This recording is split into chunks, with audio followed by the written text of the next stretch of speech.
The coffee was black. No sugar, no cream, just the way it had been for 50 years. Colonel James MacAllister lifted the cup with both hands, steadying the tremor that lived in his fingers now. The ceramic touched his lips. The bitterness spread across his tongue like an old friend returning after a long absence. Outside the cabin window, Montana stretched endlessly. Pine trees stood like sentinels against a sky so blue it hurt to look at directly. Somewhere in those mountains, elk were moving. He could feel them the way a sailor feels the tide. His grandfather had taught him that. How to listen to the land, how to become part of it, how to disappear. The rifle lay across the table. A Winchester Model 70, pre-64 action. Walnut stock worn smooth from decades of handling. Every scratch told a story. The deepest one, running along the forearm, came from a firefight in the Central Highlands. 1971. A lifetime ago. Another man's war. Except it wasn't another man. It was him. Young, unbroken. Believing the world could be saved with precision and patience. He set the coffee down and picked up the cleaning cloth. The morning ritual never changed. Strip the bolt. Inspect the chamber. Run the cloth through the barrel. Check the crown for damage. His hands knew the movements so well he could do it blind. Had done it blind, in fact, during a monsoon in the jungle when visibility dropped to nothing, and the only thing keeping them alive was the knowledge that his weapon would fire when called upon. The phone rang. He ignored it. Nobody called him anymore. Not since Margaret died. Not since the funeral. People forgot about you when you moved to the mountains. That was the point. It rang again, persistent, like incoming artillery rounds, predictable in their insistence. He stood slowly. His knees complained. Everything complained these days. 70 years of gravity pulling bones toward earth. 70 years of recoil hammering shoulders. 70 years of lying motionless in positions the human body was never designed to hold. The phone was ancient, landline, rotary dial. It sat on a small table near the fireplace. He picked up the receiver. Silence. Then a voice. Female, professional. The kind of voice that delivered bad news in carefully measured tones. Colonel MacAllister. He said nothing. Sir, this is Lieutenant General Patricia Hayes. Pentagon, I need you to listen carefully. He almost hung up, almost. But something in her voice held him. A weight. A gravity that matched his own. It's about your son, she said. The words hung in the air like smoke. He felt his chest tighten. Michael. Mike. The boy who grew up calling him sir instead of dad. The boy who joined the army instead of the Marines just to prove a point. The boy he hadn't spoken to in 15 years because pride was a disease that infected both of them. What about him? He said. Sir, I'm very sorry. Captain Michael MacAllister was killed in action 6 days ago. Afghanistan, Helmand Province. The funeral is tomorrow. Arlington. The phone felt heavy, like it was made of lead, like it weighed more than the rifle, more than the memories, more than 50 years of carrying death on his shoulders. How, he said. IED, convoy ambush. He saved 4 soldiers before the blast. He's being awarded the Silver Star posthumously. The room tilted, just slightly, like the deck of a ship in rough seas. He steadied himself against the table, the wood grain pressed into his palm. Real, solid, unlike everything else in that moment. Sir, are you there? I'm here. The funeral is at 1400 hours. Arlington, Section 60. I've arranged transport if you need it. We'd be honored if you attended.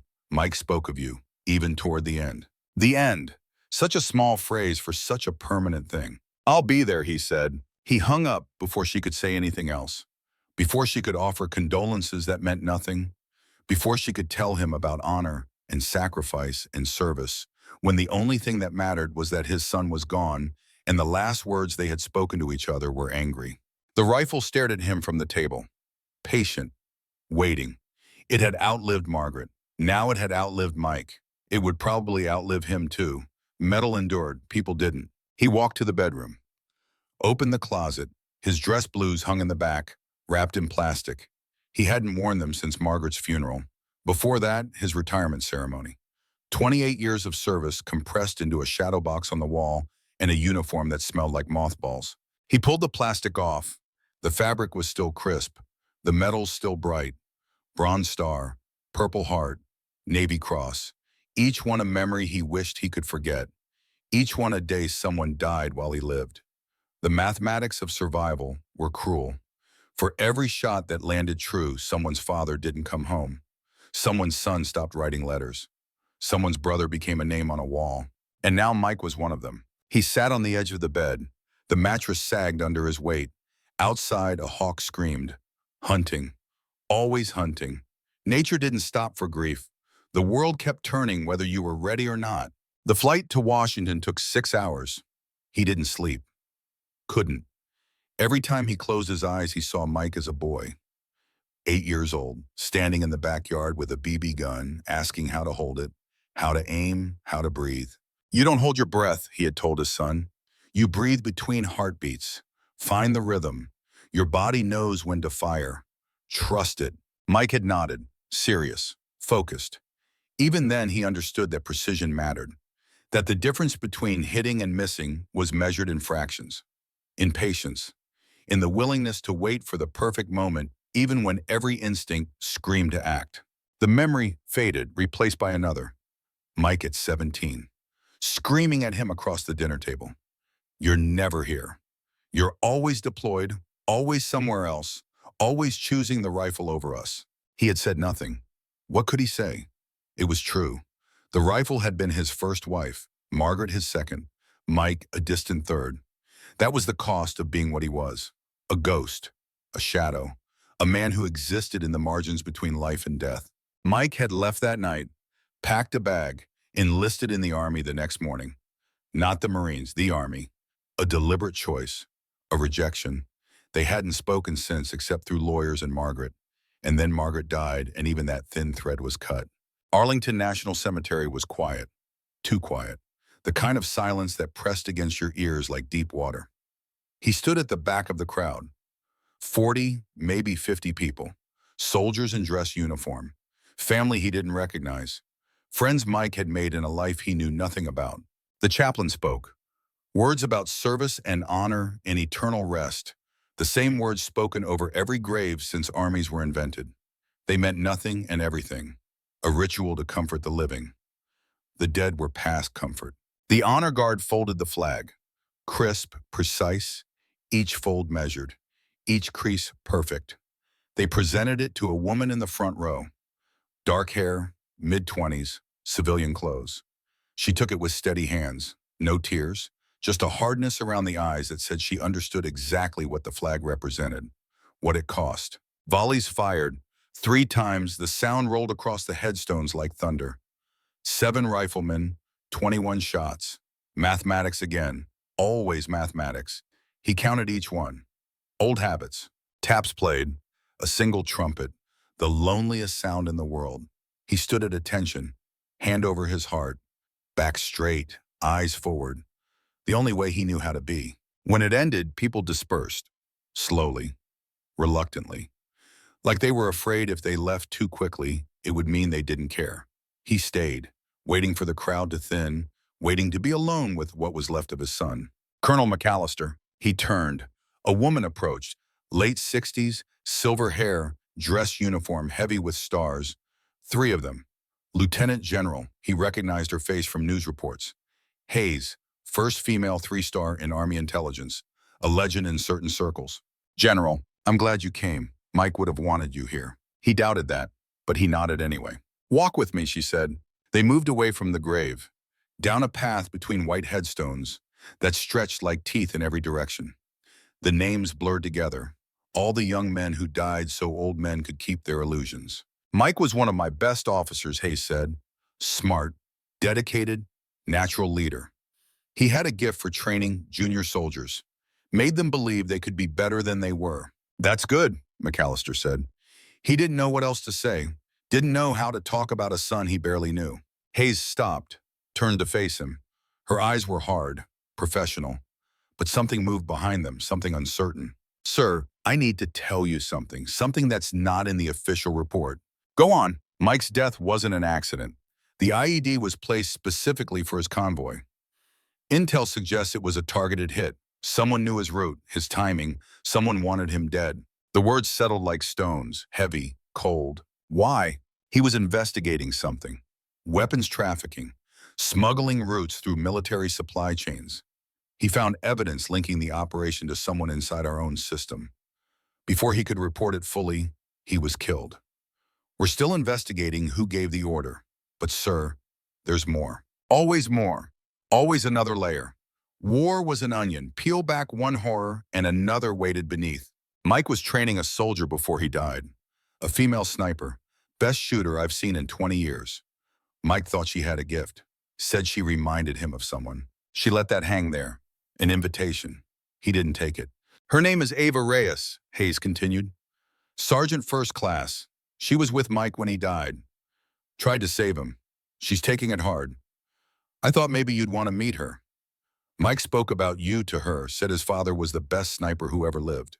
The best sniper who ever lived. The words tasted like ash. Like all the men he'd killed. All the shots that landed true when maybe they shouldn't have. All the faces that visited him in the dark hours between midnight and dawn. No, he said. Sir, I think it would help her to meet you. She's grieving, looking for answers, looking for purpose. I can't give her those things. Mike thought you could. Mike was wrong about a lot of things. Hayes studied him. Long, measuring, the way a commander sizes up a soldier before sending him into something terrible. Fine, but I need to ask you something else. Something I can't order you to do. Only request. He waited. The man responsible for Mike's death, we've identified him. Viktor Molnár, Hungarian arms dealer, former Soviet intelligence. He's hiding in a compound in Kazakhstan. Heavily fortified, impossible to extract, impossible to prosecute. The only option is elimination. You have plenty of snipers. Not for this shot. The compound is in the Altai Mountains. The only viable firing position is over 3,000 meters, maybe farther. Wind conditions are brutal, temperature extremes. It's beyond the capability of current military doctrine. Then it can't be done. Hayes smiled, thin, without humor. That's what I told the Joint Chiefs. They agreed, said we'd have to accept that Molnár would live out his days in luxury while Mike and others like him stay buried. But then I remembered something. A story about a Marine sniper decades ago. A legend. A ghost. A man who made shots that shouldn't have been possible with equipment that shouldn't have worked. I looked up his record. Classified. But the numbers were there. 147 confirmed kills. Longest shot on record at the time. 1,100 meters through triple canopy jungle in a monsoon. That was 50 years ago. I know. But I also know that some skills don't fade. Some men don't stop being what they are just because they get old. I'm 70 years old. My hands shake. I can barely hold a coffee cup steady. But you can still field strip that Winchester in the dark. I checked with the local sheriff. He says you hunt elk every fall. Never miss. One shot, clean kills. Elk don't shoot back. Neither do targets at 3,000 meters. He looked at her. Really looked. Saw the desperation behind the professionalism. The need. She was asking him to become what he'd spent 30 years trying to stop being. A killer. A ghost. A man who existed only in the moment between breathing in and breathing out. Why me? Because you're Mike's father. Because you're the only one who might be capable. And because I think you need this as much as we do. Need what? Closure. Purpose. A chance to finish what he started. He turned away. Looked back toward Mike's grave. The fresh earth was dark against the manicured grass. A wound in the landscape. Tomorrow it would be covered. Seeded. In 6 months, no one would be able to tell it was new. That's how the world worked. It covered its scars and moved on. Expected you to do the same. I need to think about it. Fair enough, but sir, there's a timeline. Molnár is meeting with buyers in 4 days. After that, he disappears. We won't get another chance. 4 days? Yes, sir. He nodded, turned to walk away. Colonel, he stopped. Mike kept a journal, personal notes. The executor sent it to me. There's an entry about you. Near the end, I thought you should know. What does it say? Hayes pulled a piece of paper from her pocket, unfolded it, read. My father never told me he loved me. Not once, not when I was a kid, not when I joined up, not when I deployed. I used to think it meant he didn't, but I understand now. He couldn't say it because saying it would make it real, would make it hurt when something happened. So he stayed distant, stayed cold, stayed a ghost. I forgive him for that. I just wish I'd told him sooner. Wish I'd said, I love you too, Dad. Wish I'd said, I'm proud to be your son, even if we wore different uniforms. The paper folded, disappeared back into her pocket. I'll call you tomorrow, Hayes said. If you decide to do this, we move fast. If not, I understand. She walked away, left him standing alone between the headstones, between the past and whatever came next. He stood there until the sun touched the horizon, until the shadows grew long and the air turned cold, until he was the only living person left in that field of the dead. Then he walked back to Mike's grave. The earth was still fresh, soft. He knelt, ignored the protest in his knees, placed his hand on the dirt. It was cool, damp, real in a way nothing else felt. I wasn't a good father, he said. Wasn't there when you needed me. Chose the rifle over you.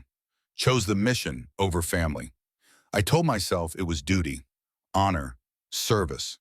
But it was just fear. Fear that if I loved you too much, losing you would break me.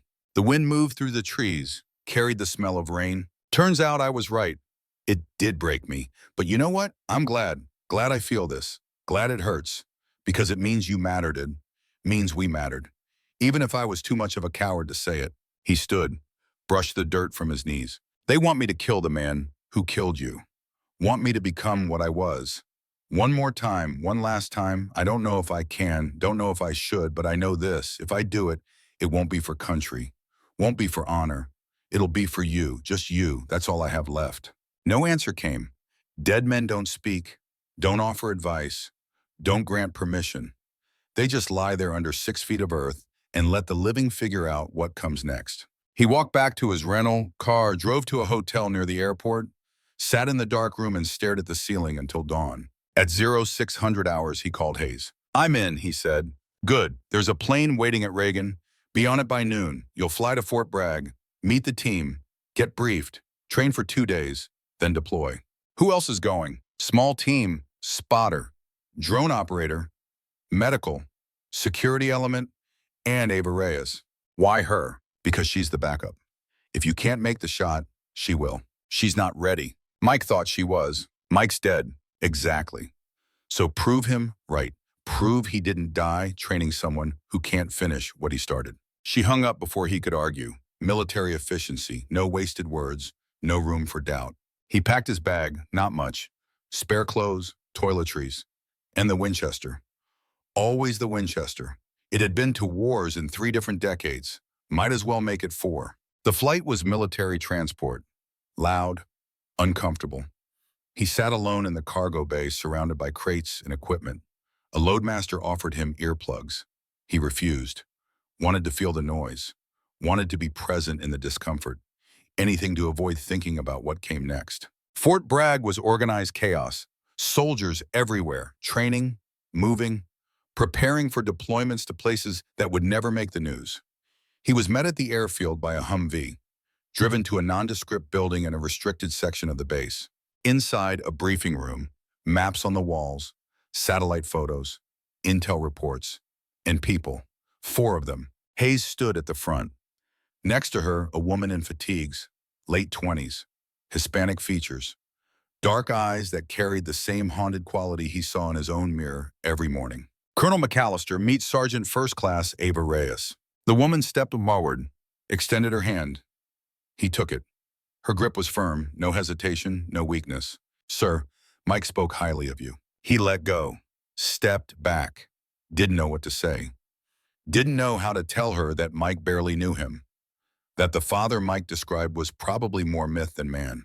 The others introduced themselves. Master Sergeant Terrell Jackson, 45, African-American, Georgia roots, spotter, deployment history longer than most people's resumes. They'd served together in Beirut, 83, the barracks bombing, 241 dead. They'd been 2 of the lucky ones. Lucky being relative. Ghost, Tyrell said. His voice carried weight, recognition, the acknowledgement of shared history, of survival. Been a long time, brother. Too long. Captain David Park, 38, Korean-American, tech specialist, drones, communications, the modern face of warfare. Everything controlled from screens and satellites instead of eyeballs and instinct. He nodded, professional, assessing MacAllister the way young men assessed old warriors, wondering if the legend matched reality. Dr. Emily Morrison, 55, white, Sharp features softened by compassion that came from watching too many soldiers die. Medical officer, Afghanistan, Iraq, Syria. Everywhere young men went to bleed. Her job was to keep them alive long enough to bleed somewhere else. She studied MacAllister with clinical eyes, already cataloging his weaknesses, his age, his tremor, his mortality. All right, Hayes said, let's begin. She pointed to a map. Kazakhstan, the Altai Mountains, terrain that looked like God had crumpled the earth and forgotten to smooth it back out. This is the target compound. Viktor Molnár. He's meeting with weapons buyers in 72 hours. After that, he vanishes. Our window is narrow, our options narrower. She clicked a remote. The map changed. Topographical, three-dimensional, showing elevations and distances in painful detail. The only viable firing position is here, a ridge 4,000 meters from the compound. Straight line distance. The actual shot will be closer to 3,800 due to elevation changes and wind vectors. Someone whistled, low, impressed, or horrified. Hard to tell the difference. That's impossible, Ava said. Hayes looked at MacAllister. Colonel, thoughts. He studied the map, the angles, the terrain, ran the calculations in his head. Distance, drop, wind, temperature. Coriolis effect at that range would be significant. Spin drift, mirage, 100 variables that could turn a perfect shot into a miss by inches.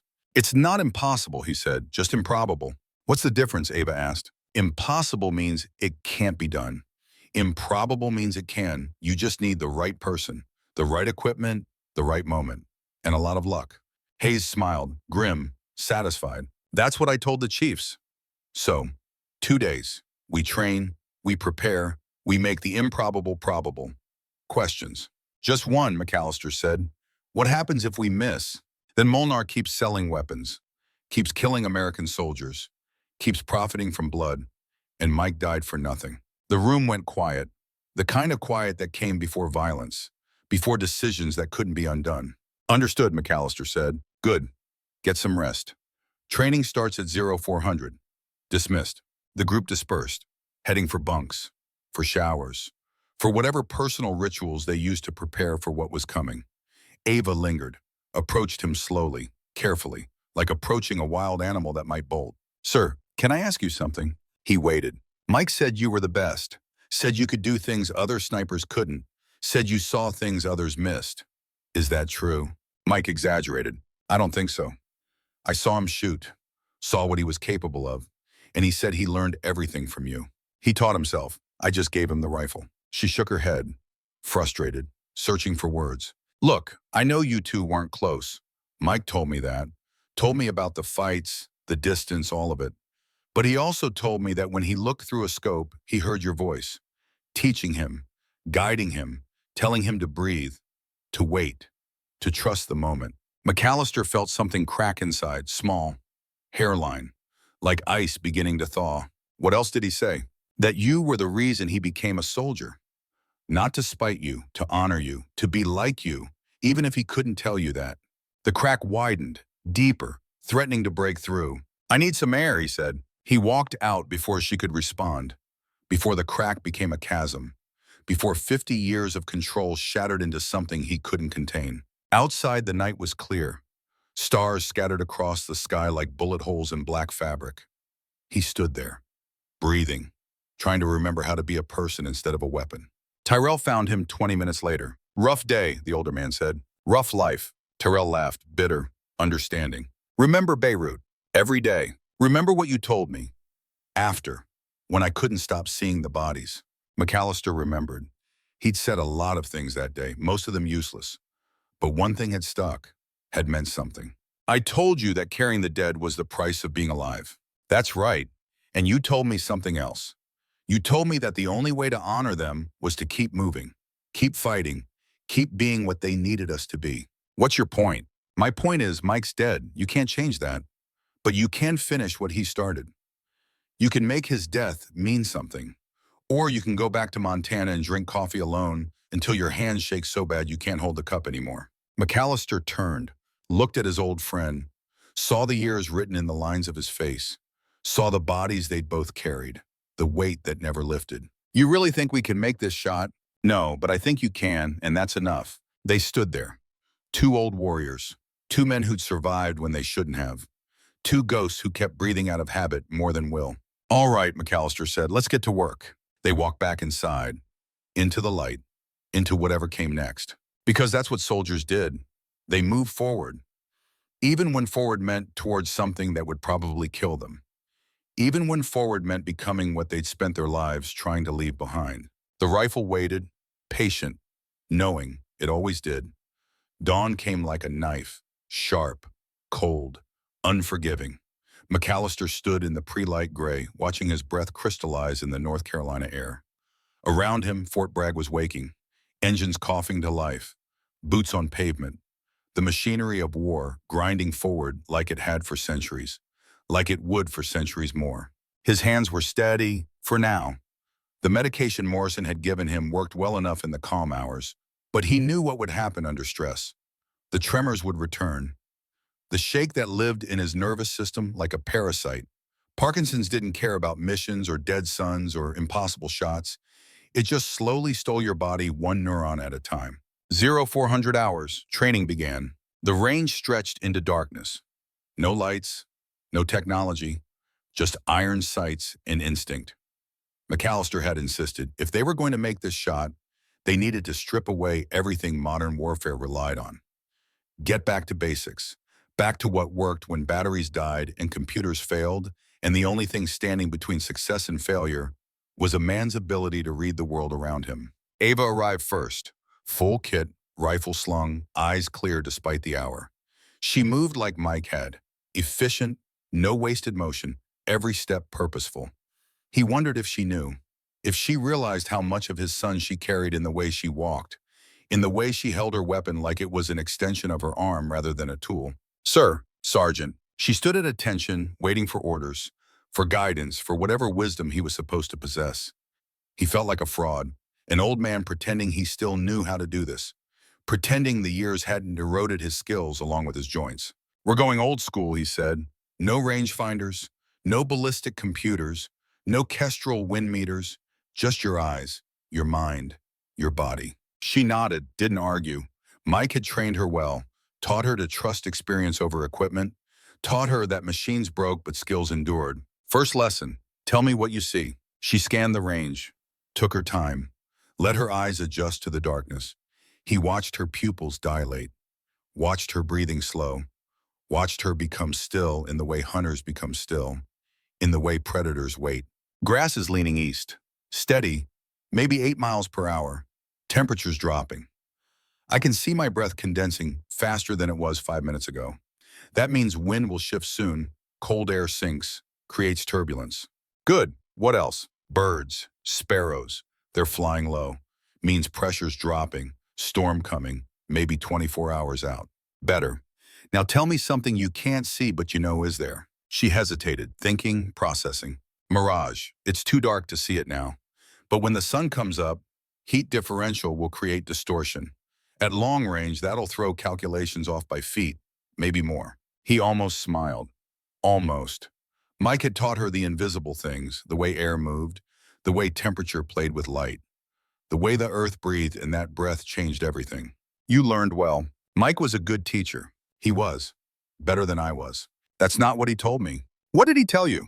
That you taught him to see the world like it was a living thing, that every shot was a conversation between the shooter and the universe, that if you listened close enough, the world would tell you when to fire. MacAllister felt that crack again, the one from the night before. Widening, he pushed it down, locked it away. There would be time for breaking later. After the mission, after Molnár was dead, after Mike's death meant something. Let's shoot, he said. They moved to the firing line. He'd set targets at intervals. 500 meters, 700, 900, 1200, 1500, each one a steel plate barely visible in the growing light, each one a test. Ava took position, prone, rifle nestled against her shoulder, breathing controlled. He knelt beside her, close enough to see the scope picture, close enough to hear her heart beating. Don't aim, he said. Feel. I need to aim. No, you need to connect. The bullet knows where to go. You just have to let it. That doesn't make sense. It will. She fired. The crack split the morning. The bullet flew down range, impacted 2 inches low, 2 inches right. Wind caught it, she said. Or you flinched. I didn't flinch. Everyone flinches. The question is whether you flinch before or after the bullet leaves. Before ruins the shot. After is just your body remembering what your mind already forgot. She chambered another round. Settled. This time she closed her eyes, counted breaths. When she opened them, there was something different. A stillness. A presence.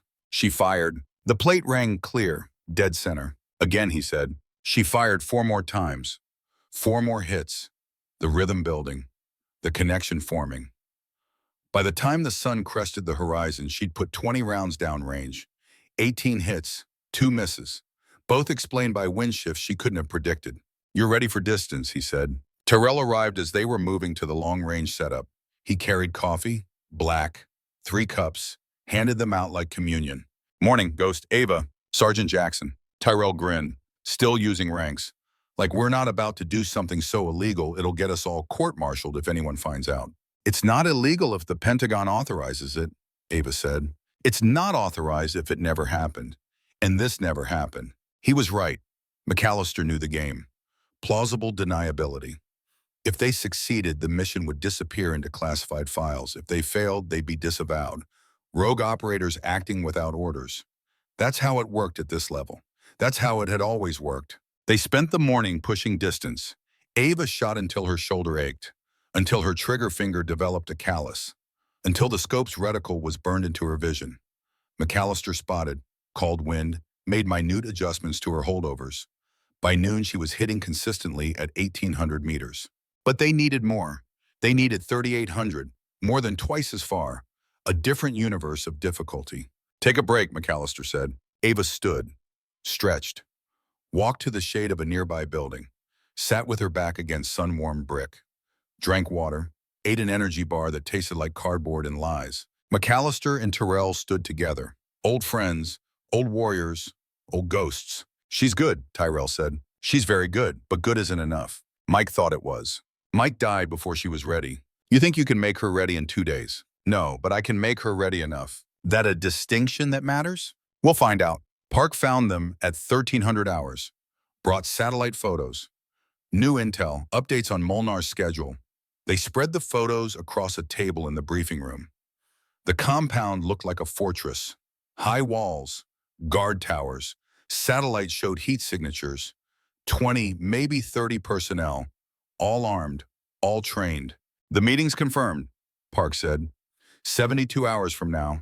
6 buyers, all high-value targets. If we can hit Molnár during the meeting, we take out 7 problems at once. Or we miss and alert them all, Ava said. That's why we don't miss. Easy to say from behind a computer. Park's eyes hardened. For a second, MacAllister saw violence there. The kind that lived in men who'd seen combat, who'd watched friends die, who carried scars that never showed up on medical reports. I've pulled bodies out of burning helicopters, Park said. Don't talk to me about easy. Ava held his stare, didn't back down, didn't apologize. MacAllister approved. She had spine. Mike had chosen well. Enough, MacAllister said. We're on the same team. Save the aggression for the enemy. They nodded, fractious, but united by purpose, if nothing else. Morrison entered, carried a medical bag, set it down with a thud that said it was heavier than it looked. Medical brief, she announced.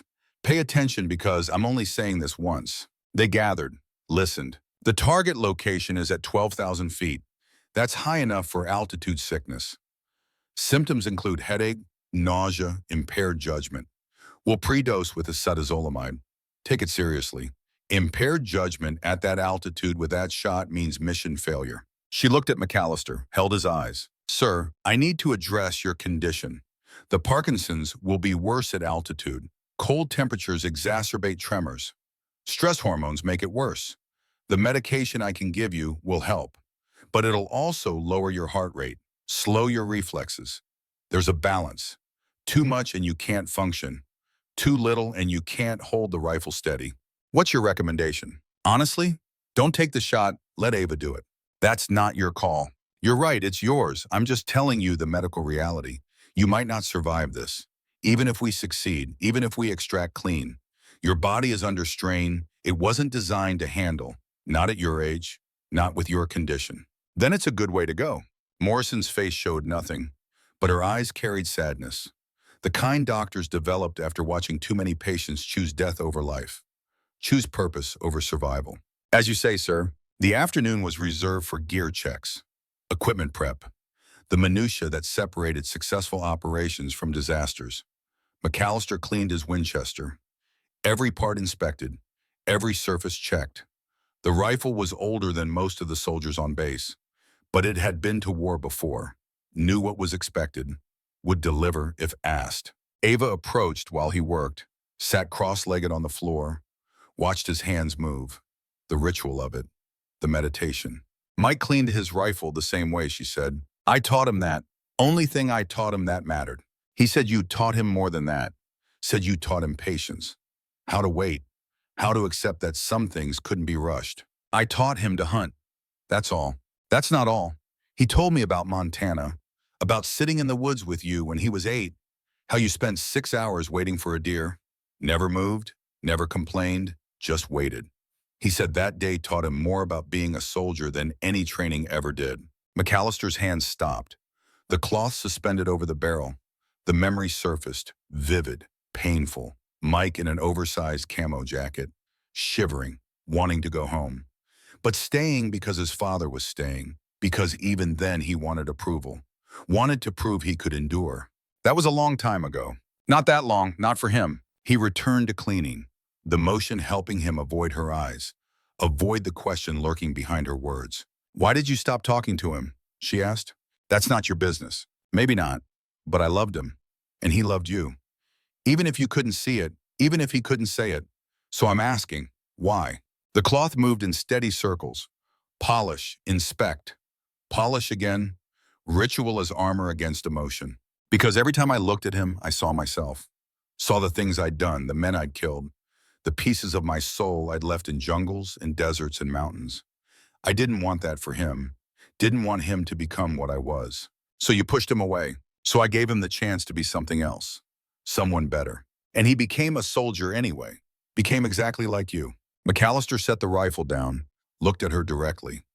Let her see the weight he carried. The decades of death compressed into the lines of his face. That's why I stopped talking to him. Because I failed. Because despite everything I did, he still chose this life. And I knew it would kill him. Knew it the same way I know the sun will rise. And I couldn't watch it happen. But it happened anyway. Yes, it happened anyway. They sat in silence, the rifle between them, a bridge and a barrier, connection and separation. He didn't blame you, Ava said softly. His journal, the entries about you, they weren't angry, they were sin. He missed you, wanted to know you, wanted to understand why you did what you did, but mostly he just wanted his father back. MacAllister felt something break, not the crack, the whole structure. Years of carefully maintained distance collapsing like a building with its supports removed. He put his face in his hands, breathed, tried to hold it together. Ava's hand found his shoulder, steady, grounding. You can't change the past, but you can honor it. You can make his death mean something. You can save the people he would have saved. That's what he'd want. That's what I want. He looked up. Her face was close, eyes wet but not crying. Strong in the way Mike had been strong. Breakable but unbroken. All right, he said. Then let's make sure we don't miss. Evening came, the team gathered for final briefing. Hayes joined via secure video. Her face filled the screen. All business, all steel. Mission timeline, she said. Wheels up in 36 hours, flight to Kyrgyzstan, staging there for 12 hours. Then insertion via halo jump, 30 kilometers from target. 2-day approach on foot, setup, execute, extract. Total mission time, 96 hours. Weather? Park pulled up data, forecasts, satellite imagery. Not good. Temperature at target altitude will be -15 to -20 Fahrenheit. Wind sustained at 25 miles per hour. Gusts to 40. Precipitation likely. Snow possible. Jesus, Tyrell muttered. That's why we're the ones going, Hayes said. Anyone else would fail. Questions? What's the exfil plan if things go wrong, Ava asked. Hayes' expression didn't change, but her pause said everything. There is no alternate exfil. You make the shot. You get to the pickup point. Helicopter extracts you. If you're compromised before the shot, you abort. If you're compromised after, you run. We'll do everything we can, but at that distance, in that terrain, our options are limited. So if we fail, we die. If you fail, a lot of people die, including you. Understood. Good. Gear's being loaded now. Get some sleep. Tomorrow we train for altitude. Day after you deploy. The screen went dark. No one moved. The weight of it settling over them like snow, cold, heavy, inescapable. Morrison broke the silence. I'll need to do final medical checks, blood work, EKGs. Make sure everyone's fit for altitude. Do mine last, MacAllister said. I need to work with Ava. Morrison nodded. Knew better than to argue. Knew that sometimes mission came before health. That sometimes men chose purpose over survival. She'd seen it enough times, would see it again. The night training session started at 2200 hours. MacAllister led Ava to a section of range he'd prepared. Targets at extreme distance, barely visible even with night vision. Conditions deliberately harsh. Wind machines creating artificial gusts. Lights positioned to create glare and distraction. This is what it'll be like, he said. Chaos. Wind from every direction. Your body screaming at you to quit. Your mind inventing reasons to hesitate. You have to learn to ignore all of it. Find the quiet center, the eye of the storm. How? By accepting that you might die. By making peace with it. Once you've done that, everything else is just noise. Mike taught me that too. Then you already know. You just haven't lived it yet. He put her in position, gave her the rifle, stepped back. There's a target at 1900 meters. Hit it. I can barely see it. Then don't use your eyes, use everything else. She settled, tried to find the zone, but the wind kept shifting. The lights kept distracting. Her breathing wouldn't slow. After 5 minutes, she sat up, frustrated. I can't do this. You can. You're just trying too hard. How do you try less hard? By remembering why you're doing it. By connecting the shot to something bigger than yourself. When I was in the jungle, every time I took a shot, I thought about the men behind me. The platoon. If I missed, they died.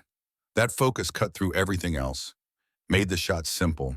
Made it personal. So I should think about Mike. You should think about everyone Mike would have saved if he'd lived. Think about the veterans in that hospital Molnár's planning to hit. Think about the young soldiers who'll die if we fail. Make it about them, not about the mechanics, not about the shot, about the lives in the balance. She nodded, took position again. This time when she closed her eyes, she stayed there longer. When she opened them, something had changed, a clarity, a purpose. She fired. The plate rang, distant but clear. Again, he said. She fired 9 more times, 8 hits. 1 miss that grazed the edge. By midnight, she was shooting like she'd been doing this for decades. Like the rifle was part of her skeleton. Like the bullet knew her thoughts before she did. Good, MacAllister said.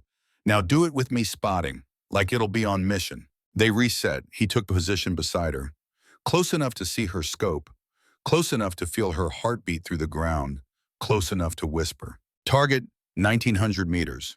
Wind left to right, 15 miles per hour. Gust to 22. Temperature dropping. Mirage moderate. Call it. She ran calculations in her head.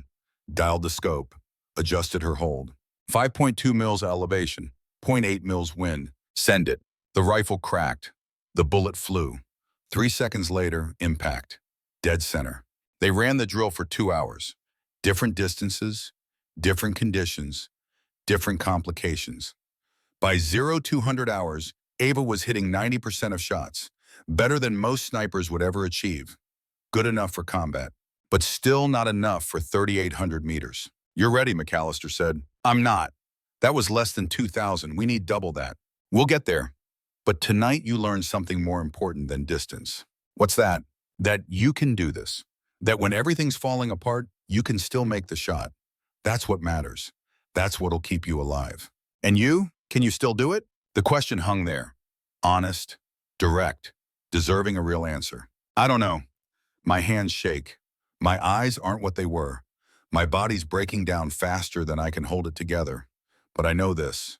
When the moment comes, I'll either make the shot or I won't. Either way, it'll be the last thing I do, and that's enough. Mike wouldn't want you to die for this. Mike's dead. What he wants doesn't matter anymore. It matters to me. MacAllister stood, joints protesting, age announcing itself in every movement. Get some sleep. Tomorrow we prep for altitude. Day after we go to war. He walked away before she could respond, before the crack became a chasm, before the weight of Mike's death crushed what little was left of him. Morrison found him an hour later. He was sitting alone in the barracks, staring at nothing, the Winchester across his lap like a sleeping child. "Time for your checkup," she said. He followed her to the medical bay. Let her take blood, let her run tests, let her catalog all the ways his body was failing. "Your heart rate's elevated, blood pressure high, neurological response diminished. Sir, I'm saying this as your doctor and as someone who respects you. You're not fit for this mission. Note it in my file. I will. But I'm also noting that you're going anyway." That's right. Why risk everything when Ava can make the shot? Because Mike was my son. Because I failed him in life. Because this is the only way I can succeed in death. Because I'm 70 years old with a degenerative disease, and if I'm going to die, I'd rather it means something. Morrison was quiet. Then she pulled a vial from her bag. Clear liquid, no label. "This is a beta blocker, stronger than what I've been giving you. It'll stop the tremors completely. For about 6 hours. After that, the rebound will be severe. You'll shake so badly you won't be able to stand. Your heart rate will spike. You could stroke out. You could die. Then I better make the shot in the first 6 hours. James, listen to me. This isn't heroic, it's suicide. Sometimes they're the same thing." She handed him the vial, reluctant, resigned. "Don't take it until you're in position. And don't take it at all if there's any other option." Understood. He pocketed the vial, felt its weight like a promise, like an ending. The next day passed in a blur. Altitude chamber training, oxygen deprivation simulations, final gear checks, final briefings, final moments before everything changed. Ava found him at sunset. They stood together watching the sky turn red, like fire, like blood, like every sunset he'd seen in combat zones around the world. "Are you scared?" she asked. "Terrified." "Good." Mike said fear keeps you sharp, keeps you alive. Mike was a smart man. He was. I wish I'd told him that more often. "You can tell him now, at his grave, after we finish this." MacAllister shook his head. Slow, final. "I won't survive this mission. We both know it. My body's giving out. The shot will probably kill me even if everything goes perfect. But that's okay. I made my peace with it." "Don't say that. It's the truth, and I need you to hear it. Because when I'm gone, you're going to carry this. You're going to be the one who tells stories about Mike, about me, about what we did. That's your burden now. That's your purpose." "I don't want that burden." "None of us do. But we get it anyway. That's what it means to survive." The sun touched the horizon, turned the world gold. For a moment, everything was beautiful. For a moment, the weight lifted. For a moment, they were just two people watching nature be indifferent to human suffering. Then night came, and with it, preparation for war. 0:30, the C-17 sat on the tarmac, engines screaming, cargo bay open like a mouth, ready to swallow them whole, ready to carry them toward whatever waited in the mountains of Kazakhstan. The team assembled. Full kit, weapons, gear, everything they'd need to survive, everything they'd need to kill. Hayes appeared, walked the line, inspected each soldier with the eye of someone who'd sent hundreds to their deaths and made peace with it. She stopped in front of MacAllister, studied him, searching for doubt, for hesitation, for any sign he couldn't do this. She found none. "Good hunting, Colonel." "Thank you, General." "Bring them home." "I'll bring them home, or I'll die trying." "That's what I'm counting on." The team boarded, the ramp closed, the engines throttled up. The plane rolled forward, gathered speed, lifted, carried them away from solid ground, carried them toward the thing that would either define them or destroy them. MacAllister closed his eyes, felt the vibration through his bones, felt the weight of the rifle, felt Mike's presence like a ghost in the seat beside him. "I'm coming, son. I'm finishing what you started. And when I'm done, I'll see you again. We'll have that talk we never had. We'll say the things we never said. We'll be father and son like we should have been." The plane flew through darkness, toward mountains, toward war, toward the thing that waited at 3,800 meters, toward the last mark he'd make on the world. The C-17 climbed through darkness, 25,000 feet. The air inside was thin, cold. Oxygen masks hung like nooses. MacAllister breathed deep, tasted metal, tasted fear disguised as purpose. The team sat in silence, full combat gear, parachutes rigged, weapons secured, each person locked in their own thoughts, their own preparations, their own rituals before stepping into nothing. Ava checked her rifle for the 100th time. The Macmillan TAC-50, 50 caliber, built for extreme distance, built for shots that defied physics. She'd zeroed it at Fort Bragg, 200 rounds through the barrel, learning its quirks, its preferences, the way it breathed and settled and spoke in the language only precision rifles spoke. MacAllister watched her, saw Mike in every movement, the careful handling, the respect for the weapon, the understanding that the rifle was partner, not tool. Mike had taught her that, had passed forward what MacAllister had taught him decades ago in Montana woods, when the world was simpler and death was still theoretical. 30 minutes to drop, Park said through the headset. Weather's holding. Wind at altitude is manageable. Ground conditions uncertain. We'll know more when we're down. Copy, MacAllister said. His hands were steady. The medication Morrison had given him worked, but he felt the cost. His heart rate was slower, too slow. His reflexes dulled. Everything moved through molasses, the trade-off for stopping the tremors, for having hands that could hold a rifle without betraying him. Morrison caught his eye, raised an eyebrow. Silent question. He nodded, lied with his body language, told her he was fine when fine was a country he'd left behind years ago. The loadmaster appeared, began final checks. Parachute connections, oxygen supplies. The 1,000 small things that separated successful halo jumps from bodies smeared across mountainsides. Listen up. Hayes' voice crackled through the headset. She was back at command, watching through satellites and screens, controlling from safety while they fell through darkness towards something that would either define them or destroy them. Final brief. Insertion point is 30 kilometers from target. You'll land in a valley. Tree line provides cover. From there, you move on foot. 2 days to reach firing position. Intel says Molnar's security forces patrol a 10-kilometer radius. Avoid contact. If compromised before the shot, abort and extract. Understood. Understood, the team echoed. One more thing. We've identified a possible leak. Someone in the supply chain has been feeding information to Molnar's network. We don't know who. We don't know how deep it goes. Assume mission compromise. Assume they know you're coming. Plan accordingly. MacAllister felt his chest tighten. A leak. Molnár knew, or suspected. The mission was compromised before they'd even jumped, before they'd even left American airspace. Someone had betrayed them. Someone with access. Someone who'd decided blood money was worth more than loyalty. Who, Ava asked. We don't know. Investigation is ongoing. But Sergeant Reyes, this is why Mike died. He discovered the leak, started asking questions, got too close. Molnár had him eliminated before he could expose the network. Whoever killed Mike is protecting Molnár. Remember that. Use it. The cabin door opened. Wind howled. The night rushed in. Black. Absolute. The kind of darkness that existed before light was invented. Before humanity conquered fear with electricity and civilization. 2 minutes, the loadmaster shouted. The team stood. Formed line. MacAllister first. Then Ava. Tyrell. Park. Morrison. The Delta operators behind them. 4 men, hard, professional. The kind who did terrible things in terrible places and slept fine afterward. MacAllister moved to the edge, looked down, saw nothing. Just void, just absence. The earth invisible beneath them. Somewhere down there, mountains waited.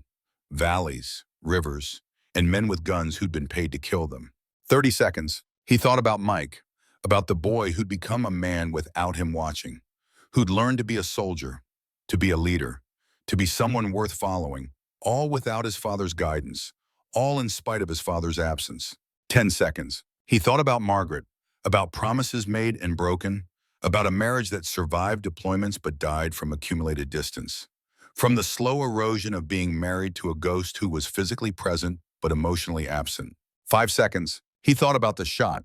About 3,800 meters, about wind and cold and mathematics that didn't care about age or disease or the weight of 50 years spent being a weapon. Green light. He stepped into nothing. The fall was silent, peaceful, like dying, like letting go.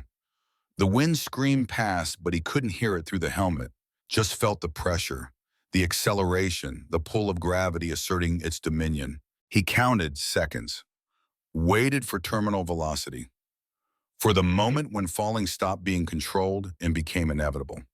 When the only choice was whether to open the chute or become a crater. 15,000 feet. He checked his altimeter. Glowing numbers in the darkness. Falling at 120 miles per hour. The earth rushing up. Still invisible. Still waiting. Ava fell beside him. He could see her silhouette, arms and legs spread. Stable. Controlled. Mike had trained her well, had taught her to trust the fall, to become part of it instead of fighting it. 10,000 feet. The ground appeared. Sudden. Terrifying. No longer abstract, no longer theoretical. Mountains took shape. Valleys carved themselves from shadow. Rivers reflected starlight like veins of silver. 5,000 feet. He pulled the ripcord, felt the chute deploy, felt the harness grab, felt deceleration so violent his vision grayed. But the chute held, caught air, became parachute instead of fabric coffin. The team descended in formation. Silent, professional, falling toward Earth at a rate measured in feet per second instead of miles per hour. Approaching insertion point, approaching the place where theory became reality, where training became combat. 1,000 feet. MacAllister saw the landing zone. Tree line. Clearing. River cutting through exactly where Intel said it would be. For once, the maps matched reality. For once, someone had done their job right. 500 feet. He pulled toggles. Adjusted approach. Lined up with the clearing. Wind pushed him left. He compensated. Fought for control. 70 years old with Parkinson's, and he was fighting wind at 500 feet while falling through darkness with a rifle strapped to his chest. The absurdity almost made him laugh. 100 feet. He flared, killed forward speed, dropped the last distance faster than recommended, but slower than fatal. Hit ground. Knees bent, absorbing impact, rolling.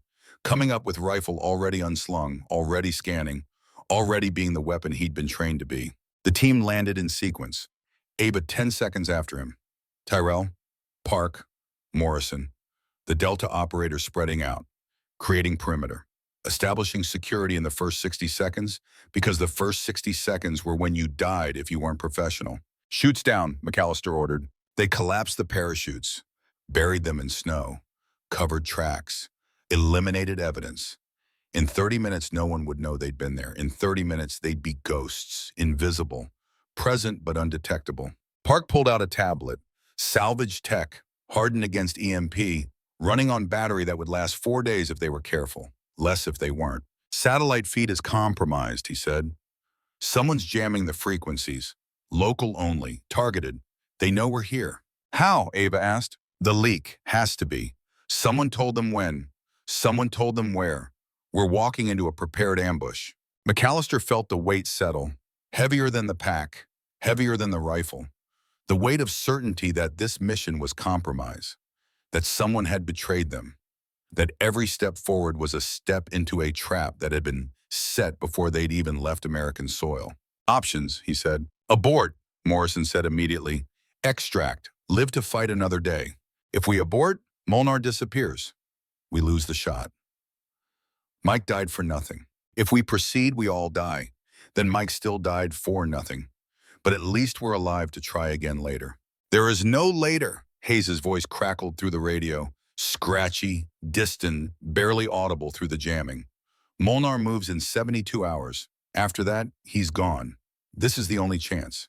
Your call, Colonel. Proceed or abort.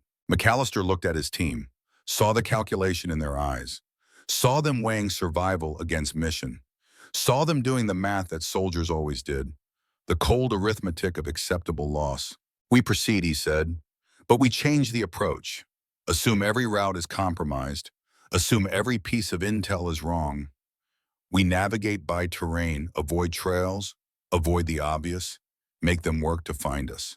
That'll add a day to the movement, Tyrell said. Then we move faster. We sleep less. We accept the cost. The cost might be our lives. Then it's a good day to pay debts. They moved out. Single file, MacAllister on point, navigation by starlight and memory, using the terrain the way his grandfather had taught him, reading the land, becoming part of it, disappearing into it. The mountains were brutal, steep, unforgiving, every step earned, Every kilometer paid for in sweat and burning lungs and muscles that screamed for rest. The altitude bit deep, 12,000 feet. Air thin enough to make thinking hard, to make simple tasks complex. Morrison monitored vitals, checked oxygen saturation, watched MacAllister with concern that she tried to hide. His heart rate was erratic, blood pressure climbing, the medication fighting against exertion, against stress, against a body that was being asked to do things it could no longer do. Sir, you need to slow down. Can't, we're behind schedule. You'll kill yourself. Probably, but I'll do it moving forward. They climbed through the night, up ridge lines that looked impossible, through passes that didn't exist on maps, using routes that only existed if you knew where to look. MacAllister knew, 50 years of moving through hostile terrain, of being the thing that appeared where it shouldn't, where it couldn't, where no rational person would expect. Dawn came gray and cold. They'd covered 15 kilometers, halfway to the firing position, but exhausted, running on adrenaline and stubbornness. On the refusal to quit, that was the only thing separating professionals from corpses. We hold here, MacAllister said. 4 hours rest, then we move again. They found a depression, natural hide, wind-carved hollow in rock face, invisible from above, invisible from below. Perfect for people who needed to not exist. Park set up a watch rotation, 2 hours each, everyone except MacAllister. He needed rest more than security, needed to let his body recover, to let the medication work, to store enough energy for what came next. But he couldn't sleep, couldn't shut down. Every time he closed his eyes, he saw the terrain ahead, saw the compound, saw Molnár, saw the shot that would either redeem him or damn him. Ava sat beside him, close but not touching. Companionable silence that didn't demand conversation. Mike told me about Montana, she finally said. About learning to hunt with you, about the patience required, the discipline. Long time ago, he said it was the best time of his life, that week. Even though he was cold, even though you barely spoke, he said he felt like he mattered, like you saw him. MacAllister felt the crack widen, the one that had started at Arlington, the one that threatened to split him open. I should have told him that. Should have said he mattered. Should have said a lot of things. He knew. His journal. The entries. He knew you loved him. He just wished you'd said it. They sat in silence. 2 soldiers. 2 people carrying weight. One from a father's absence. One from a mentor's death. Both trying to make meaning from loss. Both trying to turn grief into purpose. 3 hours into rest, Park's voice came sharp through the radio. Movement. 2 o'clock. 500 meters. Multiple contacts. Everyone alert. Weapons up. Eyes scanning. MacAllister saw them. 6 figures. Moving tactical. Professional. Not local fighters. Not random patrol. Trained. Deliberate. Searching. Security forces, Tyrell whispered. They're sweeping the area, looking for us. How did they know? The leak. Has to be. Someone told them where to look. The patrol moved closer. 400 meters. 300. Methodical. Checking every depression, every hide, every place someone might take cover. Do we engage? One of the Delta operators asked. No, MacAllister said. We let them pass. We stay invisible. If they find us, we're compromised. Mission fails. If we shoot, the gunfire alerts everyone within 10 kilometers. Mission fails harder. The patrol reached 200 meters, close enough to see faces, to see weapons, to see the professional way they moved. These weren't amateurs. These were men who knew their job, who'd done this before. 100 meters. The team held breath, held position, became part of the rock, part of the snow, part of the landscape that didn't move, didn't breathe, didn't exist. The patrol stopped, 50 meters away. The lead man raised his hand. Halt. He scanned, listening, using senses beyond sight, the way good soldiers did, the way men who'd survived or learned to do. He looked directly at their position. MacAllister's finger touched the trigger. Safety off. Ready. If the patrol moved closer, if they discovered the hide, there would be no choice. No option but violence. No path but through. The lead man turned away, gestured. Move on. The patrol continued. Passed within 30 meters. Never saw. Never suspected. Never knew that 6 Americans were buried in rock watching them walk past. 10 minutes later, they were gone, disappeared over the ridge, searching elsewhere, hunting ghosts that were better at hiding than they were at finding. The team exhaled. Collective. Relief and adrenaline and the understanding that they'd been seconds from compromise, from firefight, from mission failure. Too close, Morrison whispered. They'll be back, MacAllister said. Now they know we're in the area. They'll increase patrols, tighten security, make the next 30 kilometers harder than the first 15. Can we make it? We don't have a choice. They moved out 2 hours later, exhausted but alive, compromised but operational. The mission continued because the mission always continued until it succeeded or everyone died trying. The second night was worse. Steeper terrain, colder temperatures, and patrols everywhere. The mountains were alive with security forces. Molnár had mobilized everything. Dozens of men, maybe more. All searching, all hunting. The team moved between patrols, through gaps, using darkness, using weather. A snowstorm rolled in at midnight. Visibility dropped to meters. The team used it, moved fast, covered ground while the patrols huddled for warmth, while the enemy chose comfort over duty. By dawn of day 2, they'd covered 35 kilometers. Ahead, the final ridge, the firing position, the place where everything would be decided. But between them and the ridge, a valley, open, exposed, 1,000 meters of nothing. No cover, no concealment, just snow and rock and the certainty that crossing in daylight was suicide. We wait, MacAllister said. Cross tonight, under darkness. One shot at this. They dug in, created hides in the tree line, watched the valley, watched patrols cross, watched security forces sweep, watched the trap tighten. This is bad, Tyrell said. They're boxing us in. If we cross that valley, we're exposed for 15 minutes minimum. Maybe 20. That's forever in a firefight. We cross or we fail. There's no shame in extract. Live to fight another day. Mike didn't get that choice. Neither do we. The day stretched, seconds into minutes, minutes into hours. The weight of waiting, the pressure of knowing that tonight would decide everything. That the next 12 hours would determine whether Mike's death meant something or nothing.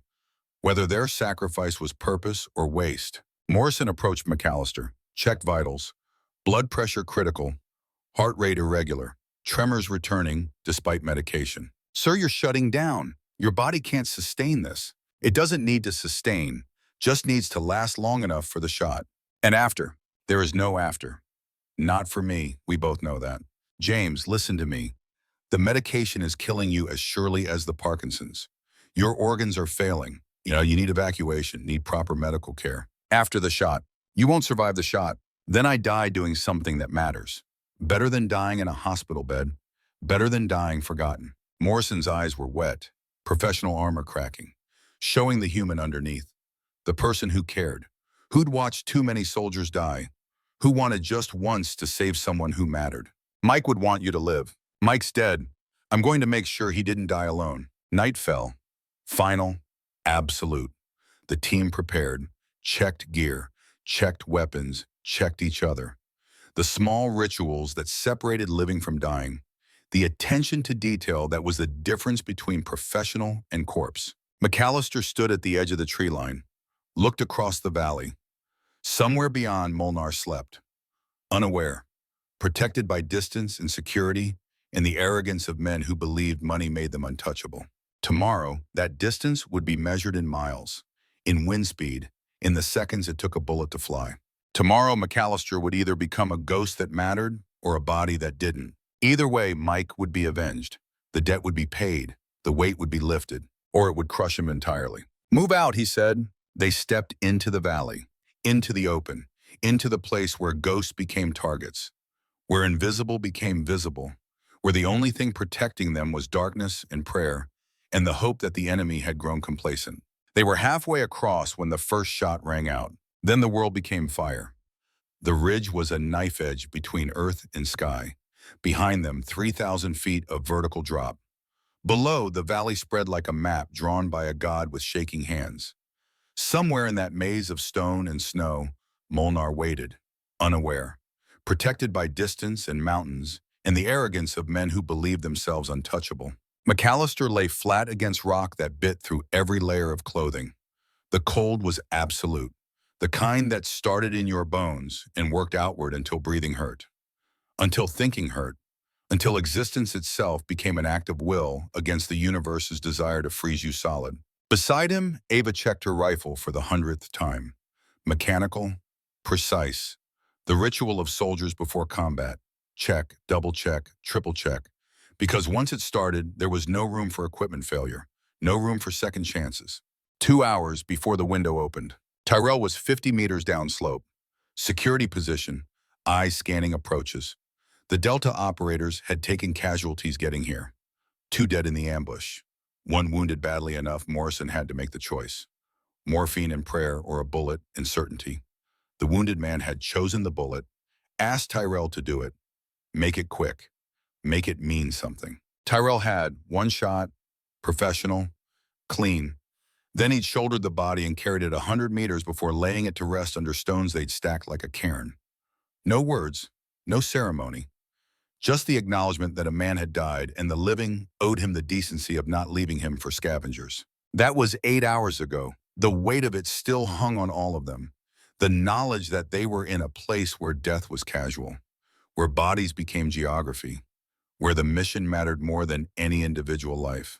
Park was somewhere behind them, hidden in a depression with his salvaged tablet.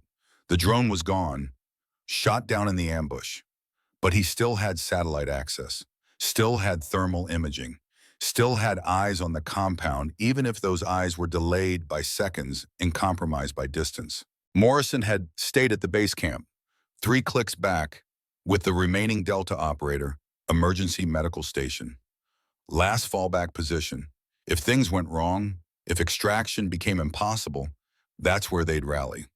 That's where they'd make their stand or die trying. MacAllister's hands were steady. The medication Morrison had given him worked. The tremors that had lived in his fingers for months were gone. Smooth, controlled, like he was 30 again. Like the disease had never touched him. But he knew the count. In 4 hours, maybe 5, the rebound would hit. His nervous system would revolt. The tremors would return worse than before. His heart would race, blood pressure spike, stroke risk climbing with every passing minute. 4 hours, maybe 5. Enough time to make the shot, not enough time to survive extraction. He'd made his peace with that. The wind was the problem. It came in waves, 20 miles per hour steady, then gusting to 35, then dropping to 15.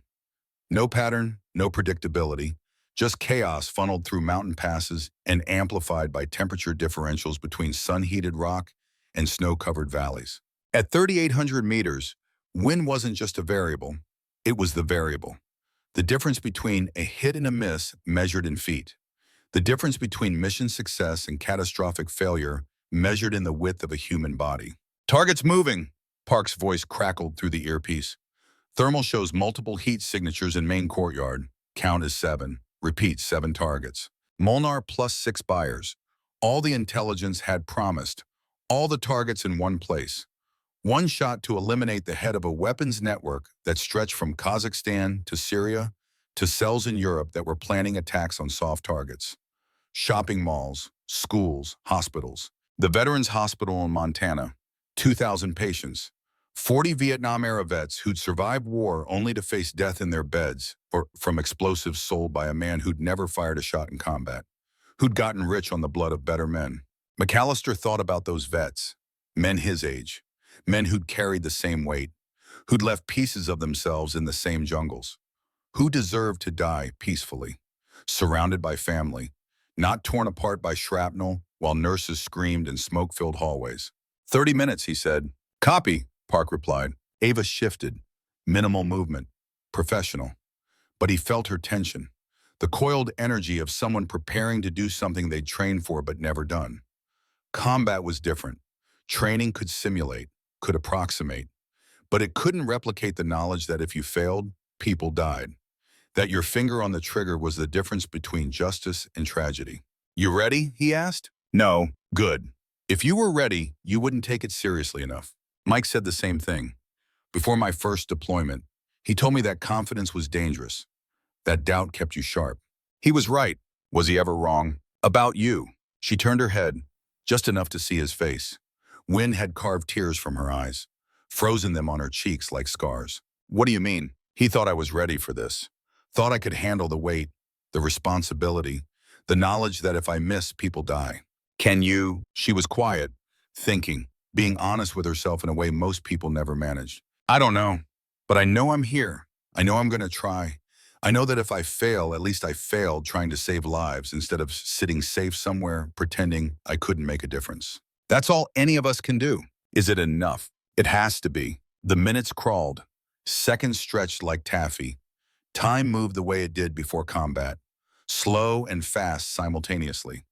Each moment distinct and eternal. Each breath counted and forgotten. MacAllister ran calculations in his head. Distance, 3,817 meters. Exact. Measured by laser before the ambush. Before they lost equipment. Before the mission went from difficult to impossible.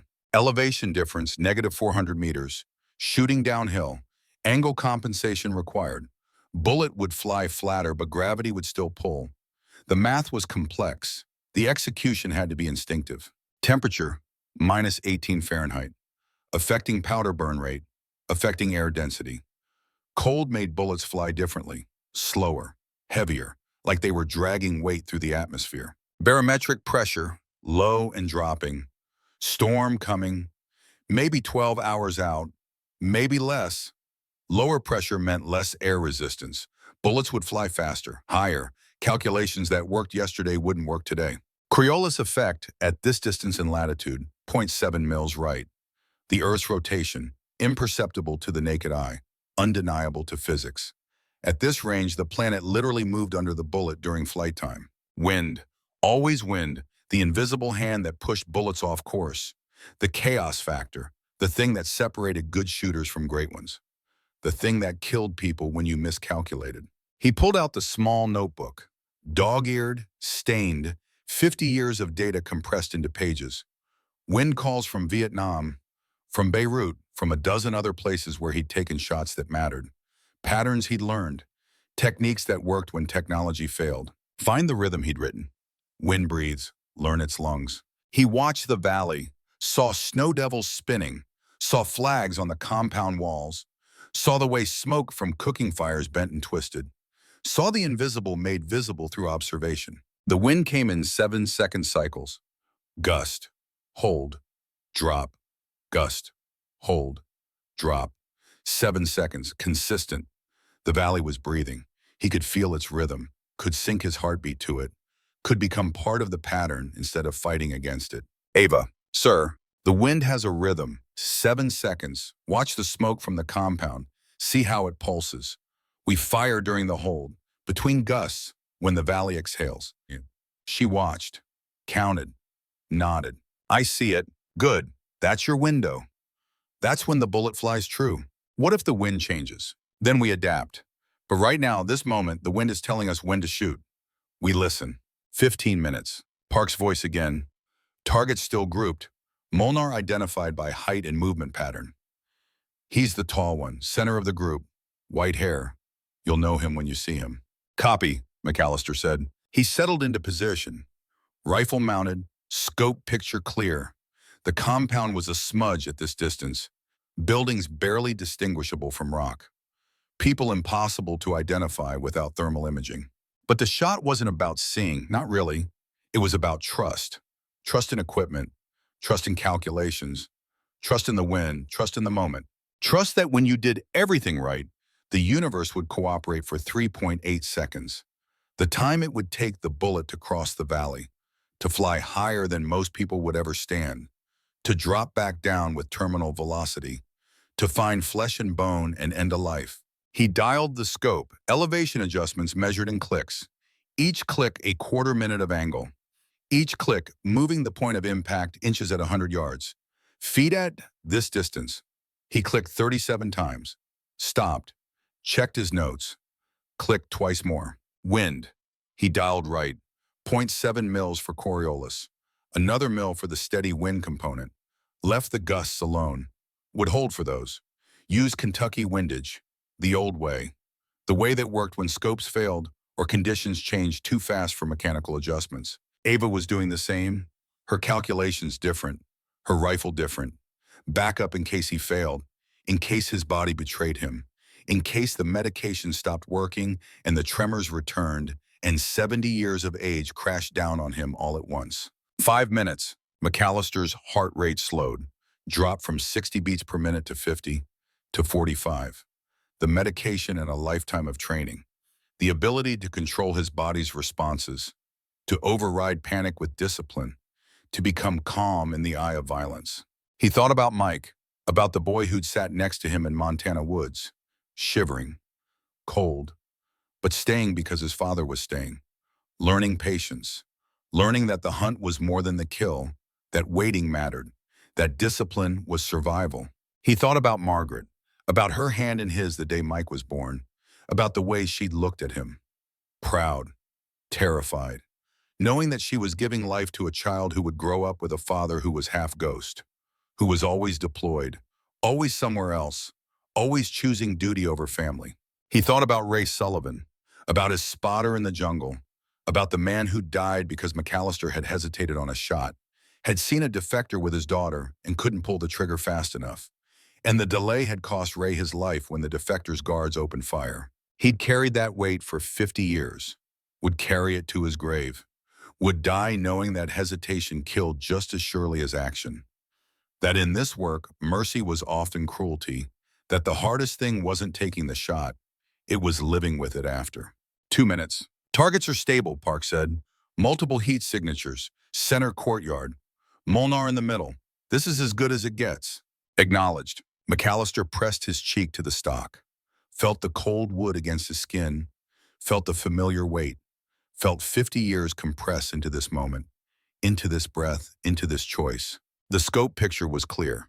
4 times magnification. Not enough to see faces, just shapes. Human forms moving in the compound. The tall one in the center. White hair catching sunlight. Molnár. The target. The man responsible for Mike's death. The man responsible for hundreds of deaths. The man who would kill thousands more if he lived. 1 minute. Wind's holding steady, Tyrell said from his position. 20 knots. Gusting to 30. Next gust cycle in 4 seconds. MacAllister counted. 4, 3, 2, 1. The flag snapped. The smoke bent. The gust hit. Then dropped. The hold, the exhale. 7 seconds of calm before the next breath. This was the window. He found the rhythm, synced his breathing, in through the nose, out through the mouth, slow, controlled, his heartbeat visible in the scope picture. Tiny movements, imperceptible to most, clear as day to him. Between heartbeats. That's when you fired, in the space between pulses, in the moment of stillness, in the pause between one moment and the next. 30 seconds. Target stationary, Park said. He's not moving. This is the shot. MacAllister's finger touched the trigger. 2 pounds of pressure. The Winchester had a clean break at 4 pounds. He was halfway there, halfway to the point of no return. Ava was beside him, parallel, her rifle trained on the same target, her breathing synced with his. 2 shooters, 1 target, backup and primary, insurance against failure. But he wouldn't fail. Couldn't.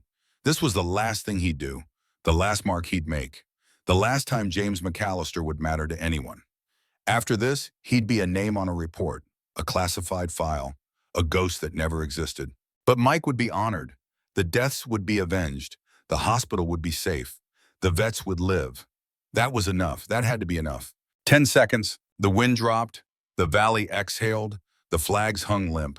The smoke rose straight. Perfect conditions. Perfect moment. Perfect opportunity. He saw Mike's face, 8 years old, holding a BB gun, asking how to breathe, how to aim, how to know when to fire. Trust yourself, he told his son. The moment will come, you'll feel it. And when you do, don't think. Just act. The moment came. MacAllister squeezed, smooth, inevitable. The trigger broke clean. The firing pin struck. The powder ignited. The bullet left the barrel at 2,800 feet per second. The recoil drove into his shoulder. Familiar. Grounding. Real in a way nothing else was. The sound rolled across the valley. Thunder. Announcement. Declaration. 3.8 seconds. The world held its breath. The bullet climbed. Rose above the valley floor. Above the river. Above the rocks and snow and all the terrain that separated shooter from target. It reached apex. 1,600 feet above the line of sight. impossibly high, defying gravity through velocity alone. Then it fell, dropped, accelerating terminal velocity, pulling toward Earth with the inevitability of all things that rise. MacAllister watched through the scope, couldn't see the bullet, too small, too fast, but he could imagine its path, could see it in his mind, the arc, the trajectory, the mathematics made physical. Ava fired 3 seconds after him. Backup shot, insurance, her bullet chasing his through the sky. 2 chances, 2 bullets, 2 opportunities to change the world. Time stretched. 3.8 seconds felt like hours, like days, like the entire span of his life compressed into the space between cause and effect, between action and consequence, between shooting and hitting. He thought he saw it, a flash, a disturbance in the air, the bullet crossing his scope picture, supersonic, invisible, but present, real, carrying his intention across impossible distance. Impact. The thermal bloomed. Park's screen showing the heat signature change. The center figure drop. Instant. Complete. No hesitation between living and dead. One moment standing, next moment gone. Target down. Park's voice was calm, professional, but MacAllister heard the relief under it. The tension releasing. Confirmed kill. Molnár is dead. MacAllister didn't move. Couldn't. The moment held him. The weight of what he'd done, what he'd been doing for 50 years, taking lives across distance, removing people from the world with precision and coldness, being the ghost, being the weapon, being the thing that made old men's wars possible. Ava's shot hit 2 seconds later. The backup. Unnecessary now, but perfect placement. Center mass, exactly where Molnár would have been if MacAllister had missed. Insurance paid out even though the bet was already won. Compounds alerted, Park said. Multiple targets scattering. Security forces mobilizing. You need to move. Now. MacAllister pulled back from the rifle. The world rushed back in. Sound, cold, wind, the reality of where he was, what he'd done, what came next. His hands started shaking. The rebound. The medication wearing off. The price coming due faster than expected. Morrison had said 4 hours, maybe 5. It had been 3. The shot had cost him, the stress, the adrenaline, the focus. His body was done, finished, the disease reclaiming territory he'd borrowed. Ava saw it, reached for him, steady hands on shaking arms. Ghost, we need to move. I know. Can you walk? He tried to stand. His legs wouldn't cooperate. Tremors ran through his whole body now. Not just hands, everything, violent, uncontrollable, like electricity coursing through his nervous system with nowhere to ground. Go, he said. Get to extraction. Not without you. That's an order. I don't take orders from you. Mike taught me that. Despite everything, he almost smiled. Mike had taught her well, taught her that some orders were meant to be ignored, that loyalty mattered more than rank, that leaving people behind was how you stopped being human. Tyrell appeared, moving fast, rifle up, scanning, security instincts overriding everything else. We're compromised. Security forces heading this way, 2 vehicles, maybe 10 minutes out. Help me get him up, Ava said. He can't walk. Then we carry him. That'll slow us down. I don't care. Ava, Tyrell's voice was gentle, firm. You know what this means. We carry him, we might not make it. Any of us. Then we don't make it, but we don't leave him. MacAllister felt hands under his arms, lifting, supporting. His body was dead weight, useless. The tremors making movement impossible, making everything impossible. Put me down. Leave me. I'll hold them off. Buy you time. Shut up, Ava said. We're not having this conversation. They moved. Slow, awkward, supporting his weight between them. Tyrell on one side, Ava on the other, step by painful step. Down the ridge, away from the firing position, toward the rally point where Morrison waited, where extraction would come if they could survive long enough. Behind them, the compound erupted, gunfire, shouting, organized chaos of security forces responding to a threat they couldn't see, couldn't identify, could only react to. Park's voice in the earpiece. Steady, professional, feeding them information. Vehicles are moving, 400 meters from your position. You have maybe 7 minutes, maybe less. MacAllister's vision blurred, his heart hammered, arrhythmic, irregular. The strain, too much. The medication's side effects compounding with disease, with age, with decades of asking his body to do impossible things. Keep moving, Ghost. Stay with us. Trying. Don't try. Do. That's what you always said. Don't try. Do. His feet dragged. Useless appendages. Everything below his waist was numb. Everything above was fire. Nerves screaming. System overload. Cascade failure. They reached the first rally point. Tyrell called ahead. Morrison, we're coming in. Have emergency medical ready. How bad? Bad. He's seizing. We need extraction now. Morrison's voice was calm, professional, but he heard the fear under it. The knowledge that some things couldn't be fixed. Some damage was permanent. Some prices were paid in full. Helicopters inbound. 5 minutes. We might not have 5 minutes. Security forces are on us. Then hold them. I'm coming to you. The world tilted. MacAllister's legs gave out completely. He went down. Hard. Ava and Tyrell barely catching him before his head hit rock. Ghost, stay with me. James, look at me. He tried. His eyes wouldn't focus. Ava's face was a blur. Mike's face. Margaret's face. All the faces he'd known. All the people he'd lost. All the moments he'd failed to be present for because he was always somewhere else. Always deployed. Always being the ghost. I'm sorry, he said, or tried to say. Words wouldn't form right. His tongue was thick. Numb. Everything shutting down in sequence. System failure. Terminal. Don't apologize. You did it. You made the shot. Mike would be proud. Tell him. Tell him I loved him. You'll tell him yourself when you see him. He wanted to believe that. Wanted to think there was something after. Some place where fathers and sons who failed each other in life got to reconcile in death. Some cosmic second chance. Some mercy in the universe's cold mathematics. But he'd seen too many men die. Too many last breaths. Too many eyes that went from presence to absence. And he'd never seen anything after. Just the ending. Just the stopping. Just the absence where life had been. Gunfire. Close. The crack of bullets hitting rock. The whine of ricochets. Tyrell returned fire. Controlled bursts. Professional. Buying seconds. Buying time. Ava dragged MacAllister behind cover. Boulder. Minimal protection, but enough for now. Park. Where's that helicopter? 2 minutes. But you've got a problem. Security forces have RPGs. They'll shoot it down. Then we need suppressing fire. Working on it.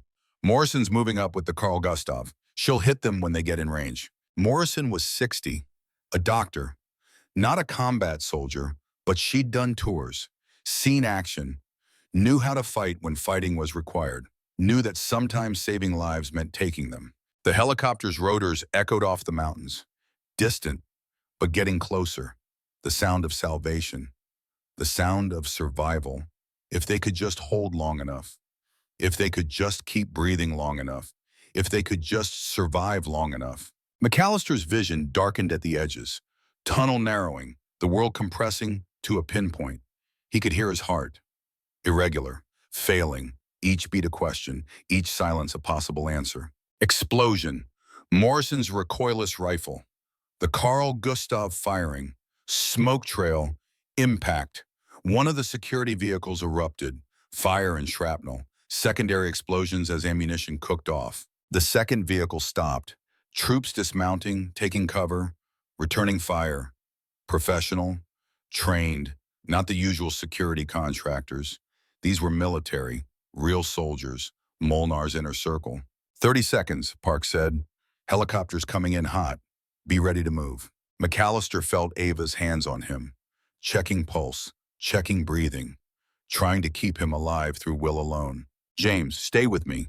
Margaret needs you to stay. Mike needs you to stay. I need you to stay. He wanted to. God, he wanted to. Wanted to see Montana again. Wanted to see the sun rise over those mountains. Wanted to drink coffee black and clean his rifle and pretend he was just an old man living out his years in peace. But his body had other plans, had reached its limit, had given everything and had nothing left to give. The rebound Morrison had warned about, the cost of borrowing time from a body that was already bankrupt. The helicopter flared, dropping fast, combat landing, pilot pushing the bird beyond normal limits, beyond safe limits. Because nothing about this was safe, nothing about this was normal. Go, MacAllister whispered. Leave me. Save yourselves. Not a chance, Ava said. She and Tyrell lifted him, carried him toward the helicopter, bullets kicking up snow around them. The world a chaos of sound and violence and desperation. Morrison was still firing, keeping the security forces pinned, buying seconds with brass and powder. The old calculus, the old trade, lead for time, violence for survival. They reached the helicopter. Hands reached out, pulled them aboard. MacAllister felt the deck beneath him. Metal, cold, real. The vibration of the turbines, the scream of the engine, the lurch as the pilot pulled pitch and climbed. Gunfire followed them, bullets pinging off the fuselage. One round cracked the windscreen. Spiderweb fracture, but holding. The pilot jinked left, dropped, accelerated, using the terrain, using every trick to break contact, to survive. Morrison made it aboard. Last one in, the helicopter banked hard, turned, ran, full throttle, maximum power. Distance between them and the compound opening, 1 kilometer, 2, 3, out of small arms range, out of immediate danger.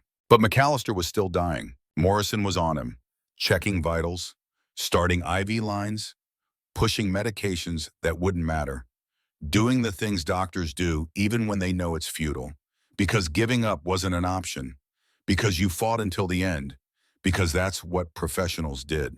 Blood pressure's crashing, heart rate's erratic. He's going into shock. How long? Minutes, maybe less. MacAllister felt it, the cold spreading from his core, the numbness creeping up his limbs, the silence growing louder than the helicopter, louder than the engine, louder than everything. He looked at Ava, her face clear now, beautiful, strong. Everything Mike had seen in her, everything worth saving, everything worth dying for. Finish it, he said, the words barely audible over the engine noise. But she heard, understood. I will. Honor him, always. Be better than me. Impossible. His hand found hers. Squeezed, weak, but intentional. Connection, human contact. The last thing most people wanted, the last thing they felt. The evidence that they weren't alone, that someone cared, that their passing mattered.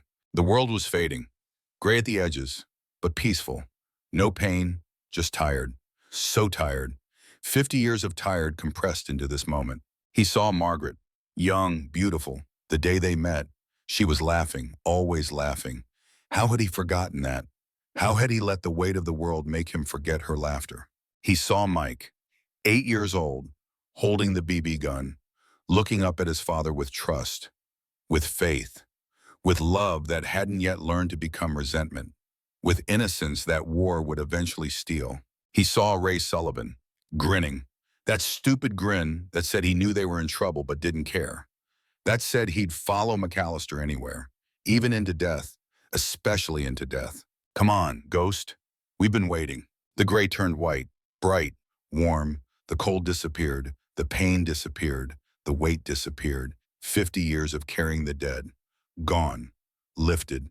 Released. James MacAllister died at 15,000 feet, over the mountains of Kazakhstan, in a helicopter full of soldiers who'd become family, with his hand in Ava's, with his last shot landed true, with his son's death avenged, with his mission complete. He died the way he'd lived, quietly, without complaint, a ghost disappearing into the light.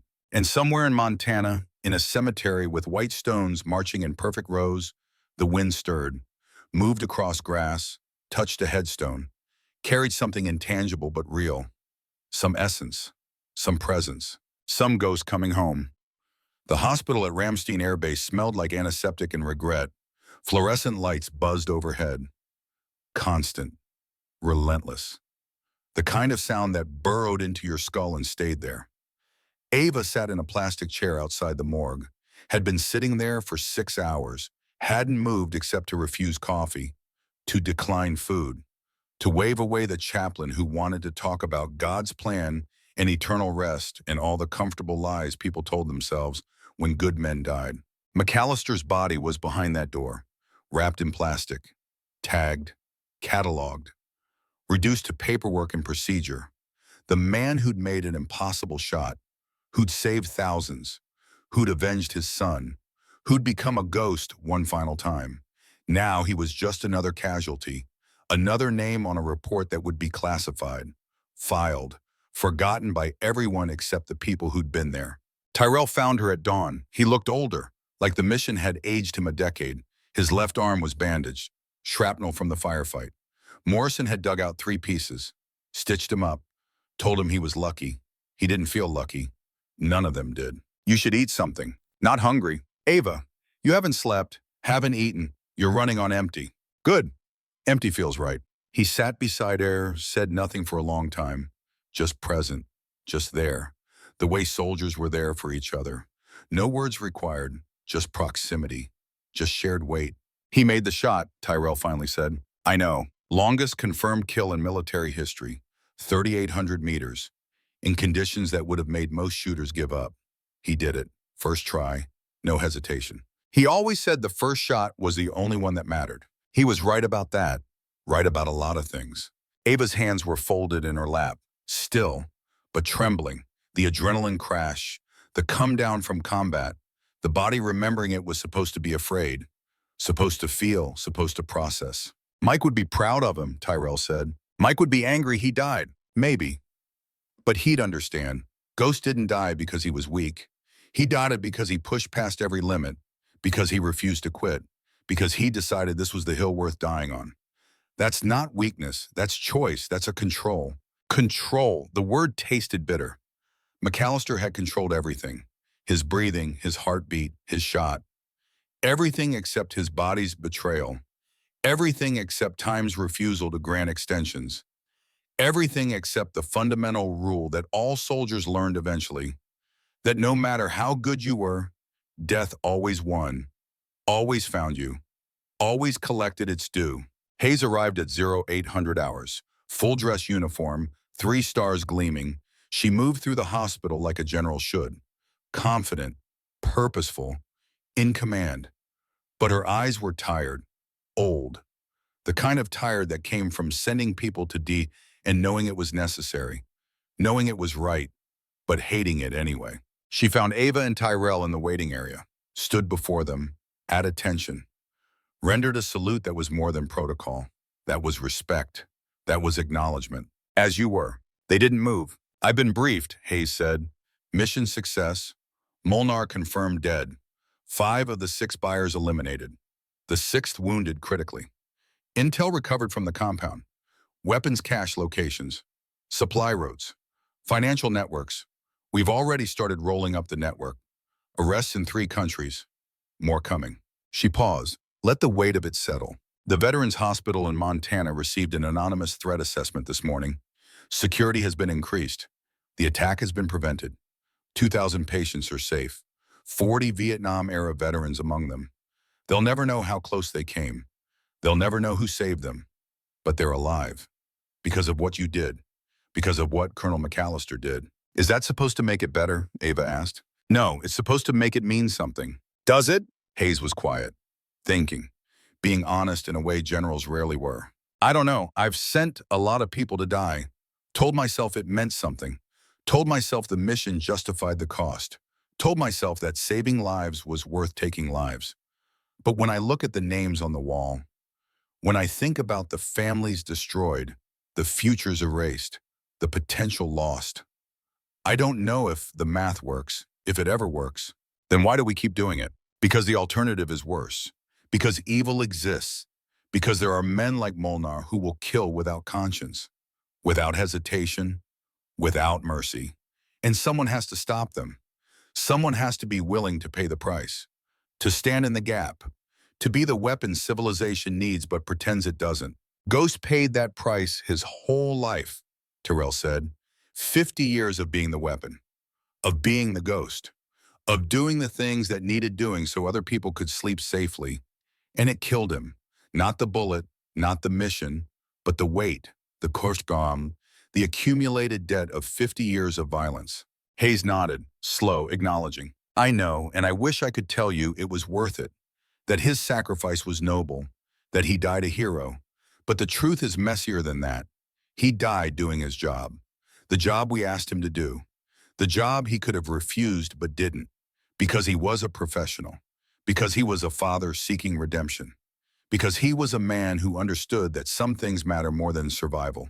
The morgue door opened. Morrison emerged, still in surgical scrubs, still carrying the weight of being unable to save him, of watching a patient die despite her best efforts, despite medications and procedures and desperate prayers to a God she wasn't sure she believed in.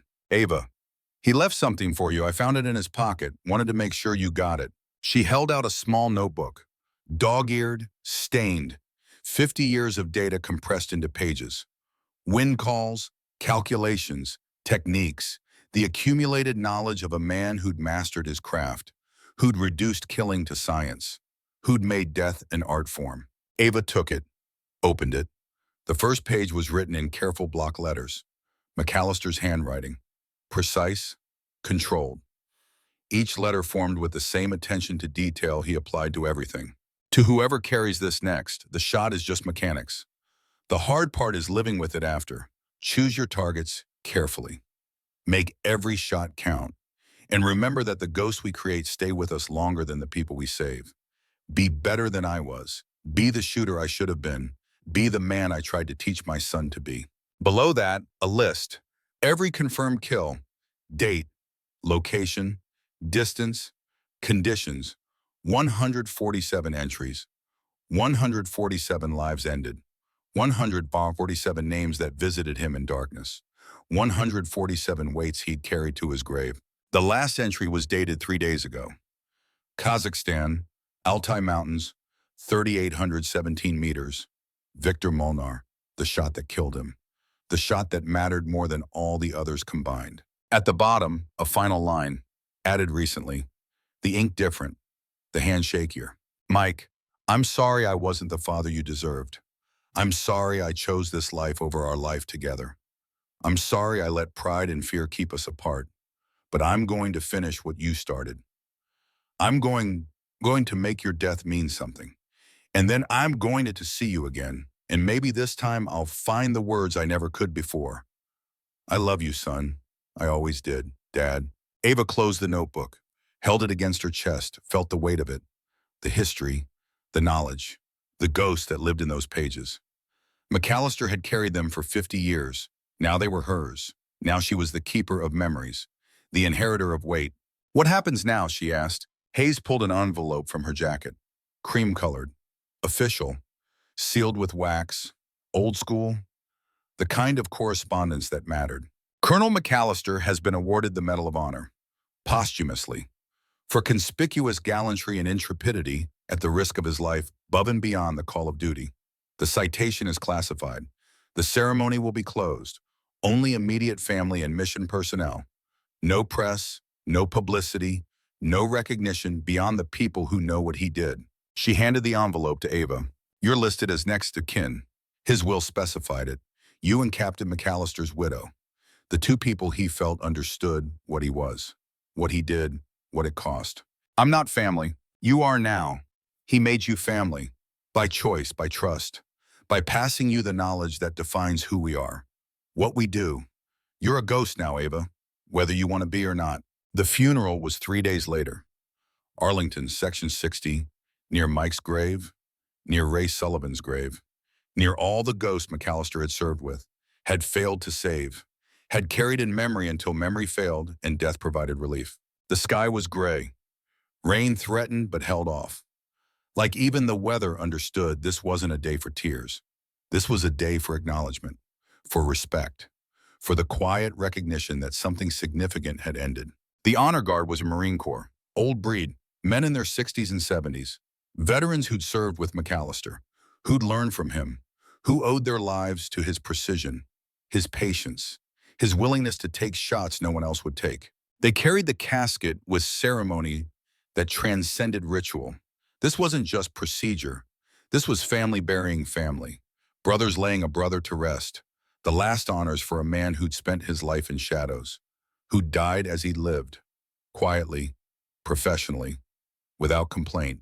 Ava stood at attention, dress uniform perfect, bearing military, but her eyes were red, had been red for 3 days, since reading MacAllister's final words, since understanding that she'd been chosen, that she was the inheritor, that the weight was hers now. Tyrell stood beside her, Morrison on the other side, parked behind them. The team, the survivors, the ones who'd been there, who'd seen, who knew. Hayes stood separate, general stars gleaming, representing the institution, the military, the organization that used men like MacAllister until they broke, then buried them with honor and moved on to the next generation. The chaplain spoke, words about service, about sacrifice, about duty, the same words spoken over every military grave, the same comfortable lies that made death palatable, that made loss bearable, that made the living feel like the dead had chosen wisely. But Ava knew better. MacAllister hadn't chosen wisely. He'd chosen necessarily. There was a difference. Wisdom implied options. Necessity implied compulsion. Being what you were. Doing what you were built to do. Like a rifle firing because that's what rifles did. Like a bullet flying because physics demanded it. Like a ghost disappearing because ghosts didn't belong in daylight. The volleys fired. 3 times, 21 shots. She counted each one. Old habits, sniper habits. Habits MacAllister had taught her. Habits she'd carry forever now. Taps played. A single trumpet. The loneliest sound in the world. She'd heard it at Mike's funeral. Now at MacAllister's. 2 men, father and son, separated by pride in life, united by sacrifice and death. Both buried within 50 yards of each other. Both honored. Both mourned. Both gone. The flag was folded, presented to Ava. She took it with steady hands, felt its weight, less than the notebook, less than the rifle, but heavier than both combined, because this was the final acknowledgement, the last symbol, the evidence that a life had been lived, a service had been rendered, a debt had been paid. On behalf of a grateful nation, the words were automatic, scripted, but the man who spoke them meant it, understood what it cost, what it always cost. The ceremony ended. People dispersed, slowly, reluctantly, the way mourners always did. Afraid that leaving meant forgetting, that moving on meant betraying, that life continuing was somehow disrespectful to life ended. Ava stayed, waited until everyone left, until she was alone with the fresh grave, with the dirt that would be covered tomorrow, with the marker that would be placed next week, with the name that would be carved in stone and forgotten by everyone except the people who knew. She opened the notebook again, read the entries, studied the calculations, learned the lessons MacAllister had written for himself, for her, for whoever came next.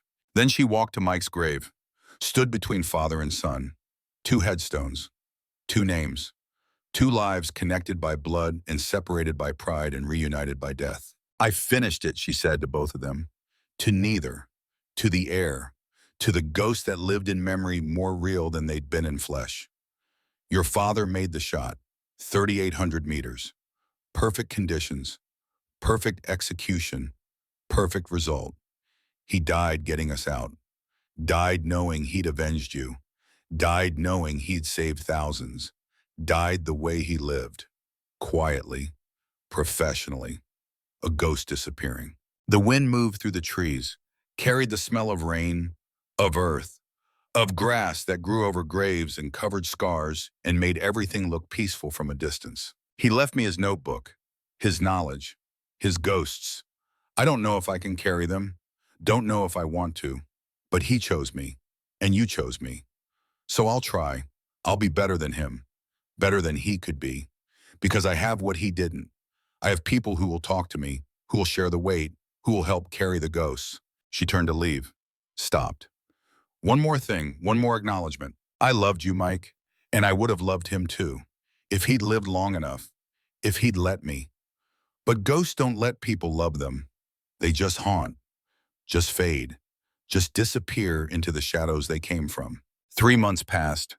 Ava returned to Fort Moore, to the sniper school where Mike had trained her, where MacAllister had learned 50 years ago, where generations of shooters had learned the craft, the art, the curse. She was promoted, staff sergeant, assigned as instructor, youngest ever, teaching the next generation, passing the knowledge, carrying forward. The first day was orientation. 20 new students, 18 men, 2 women, all eager, all confident, all convinced they had what it took, all ignorant of the weight, The price paid in nightmares and broken relationships and the inability to ever be truly present because part of you was always back there, always in the scope, always taking the shot. "Welcome to sniper school," she said. Her voice was steady, professional, carrying authority beyond her years, beyond her rank. The authority of someone who'd done it, who'd been there, who'd paid the price. Over the next 12 weeks, you'll learn to shoot, to stalk, to hide, to kill from distance. You'll learn the science, the math, the mechanics. But that's the easy part. She held up MacAllister's notebook, worn, stained, carried. The hard part is living with it after. The hard part is carrying the faces, the names, the knowledge that you ended lives, that you made that choice, that you became the thing that makes peace possible by being willing to make war personal. She looked at each student, measured them, the way MacAllister had measured her, the way Mike had seen potential in angry grief and shaped it into purpose. Some of you will fail, most of you probably, not because you can't shoot, but because you can't handle what shooting means, can't handle being a weapon that thinks, that feels, that has to live with its function. And that's okay. Better to fail here than to break in combat. Better to find out now than to discover it when lives depend on you and you hesitate. When you freeze. When you become the reason someone dies. One of the female students raised her hand. Young, maybe 22, Hispanic, reminded Ava of herself, of the angry young woman who joined to feel powerful, to feel control, to feel something other than grief. "Sergeant, how do you know if you can handle it? How do you know before you have to find out?" You don't. That's the truth no one wants to hear. You don't know until the moment comes, until you're looking through a scope at a person. Not a target, a person, with a life, with people who love them, with futures that won't happen if you squeeze the trigger. You don't know until you have to choose, and then you know, and then you live with knowing, forever. The classroom was silent, the eager confidence fading, reality settling, the understanding that this wasn't a game, wasn't glory, wasn't the movies. This was becoming the thing that haunted nightmares, the invisible death, the ghost. "But I'll teach you anyway," Ava continued, "because the alternative is worse, because evil exists, because there are people who need killing, and someone has to be willing to do it. And if you're going to do it, you might as well do it right. Might as well be professional. Might as well make every shot count." She opened the notebook, started teaching. Wind calls, calculations, the accumulated knowledge of 2 generations. MacAllister's wisdom, Mike's refinements, her own lessons learned in blood and snow and mountains where the air was thin and the shots were impossible. And the only thing that mattered was whether you made them anyway. Months became seasons. Classes graduated. New students arrived. The cycle continued. The knowledge passed forward. The ghost multiplied.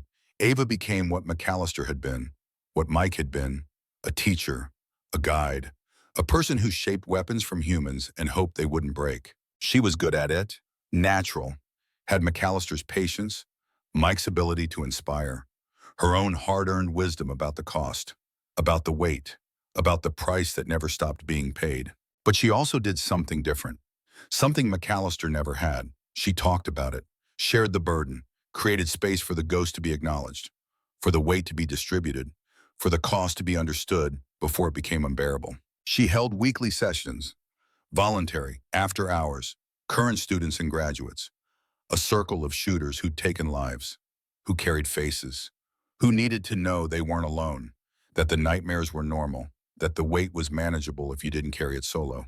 Tyrell joined sometimes, shared his stories, his 40 years of service, his hundreds of shots, his thousands of nights when sleep wouldn't come, when the faces visited, when the weight pressed down until breathing was hard.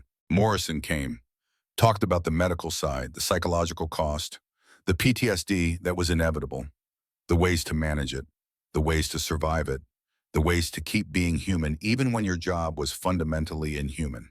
Park visited, talked about the technology, the way modern warfare created distance, made killing abstract, made it possible to end lives from a console, from safety, from positions where you never saw the faces, never heard the screams, Never had to carry the weight the same way snipers did. But you still carry it, Park said. Maybe differently, maybe less visceral, but it's there. In the data, in the drone footage, in the knowledge that you pressed a button and people stopped existing. It's there. Always there. 1 year after MacAllister's death, Ava received a package. No return address. Just her name. Her rank. Fort Moore, Georgia. Inside was a rifle case, old leather, worn smooth by decades of handling. She opened it slowly, carefully, knowing what it was before she saw it. MacAllister's Winchester Model 70, the rifle that had been to 3 wars, that had made the impossible shot, that had taken 147 lives, including Viktor Molnár's. The weapon that defined a man, that outlived him, that remained when everything else was gone. A note was folded inside, Hayes' handwriting, official, but personal. Sergeant Reyes, this belongs to you now. Colonel MacAllister's will specified it. He wanted you to have the rifle, to carry it, to use it, to pass it forward when your time comes.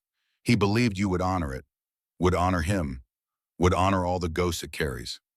I believe that too. Do it well, teach well, be better than we were. That's all any of us can hope for. Hayes. Ava lifted the rifle, felt its weight, not heavy, just substantial. Present, real in a way few things were anymore. She worked the bolt. Smooth, perfect, maintained even in death. MacAllister's last act of care, his last ritual, his last acknowledgement that the rifle mattered, that the craft mattered, that the knowledge had to continue. She took it to the range, alone. Dawn, the world still gray, the air cold. The morning MacAllister would have chosen.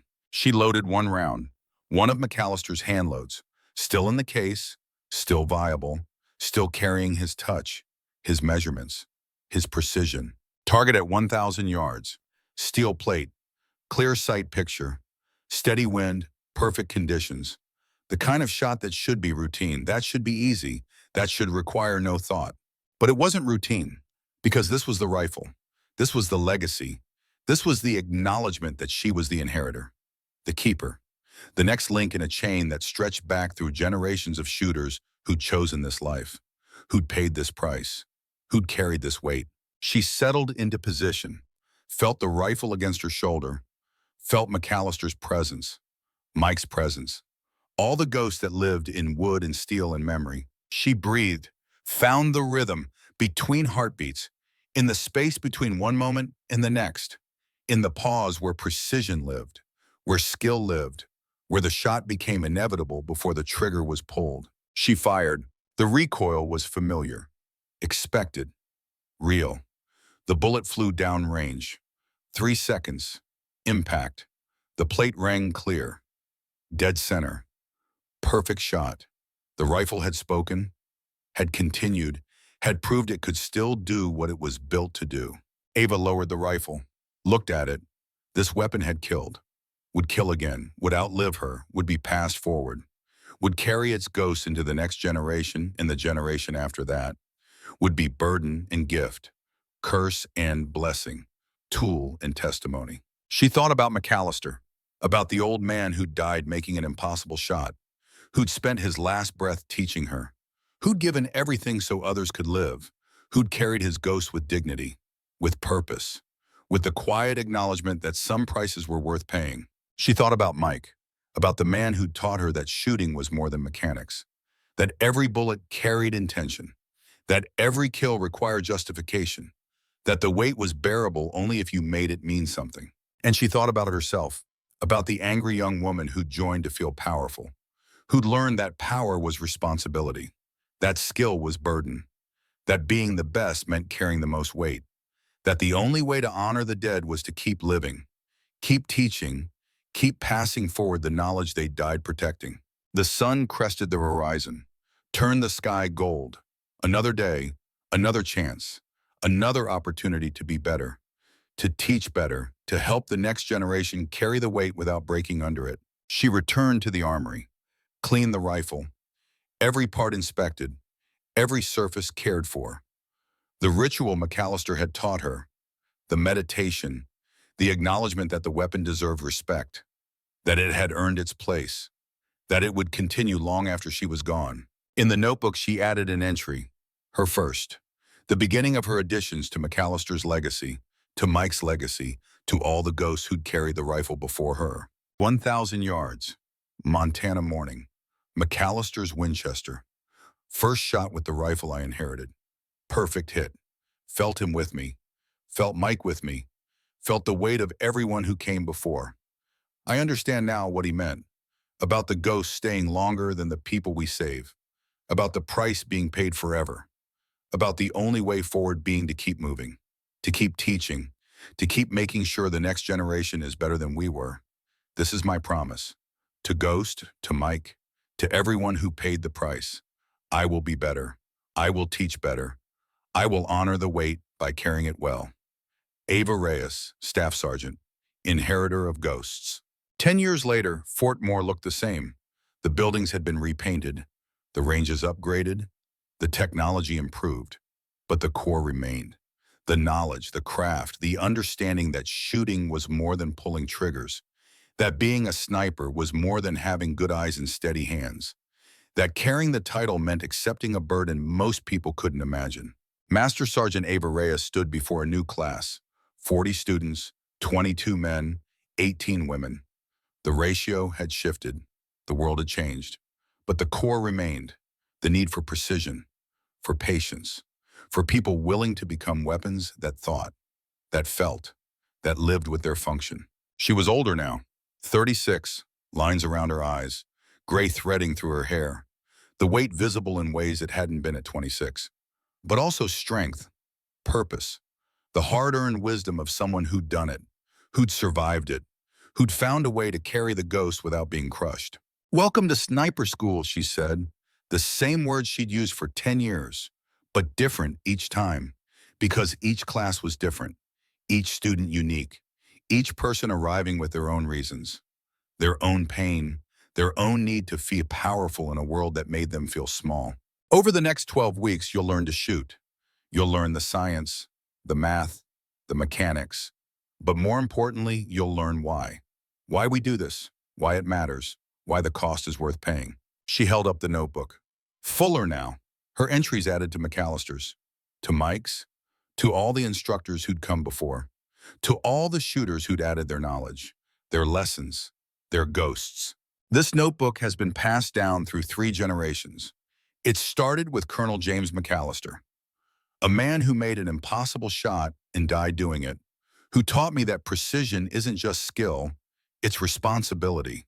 It's the acknowledgement that every bullet carries intention, that every kill requires justification, that the weight is real and permanent, and the only way to honor it is to make it mean something. She looked at the students, saw herself in them, saw Mike, saw MacAllister, saw all the people who'd chosen this path, who'd accepted this burden, who'd become ghosts so others could live in daylight.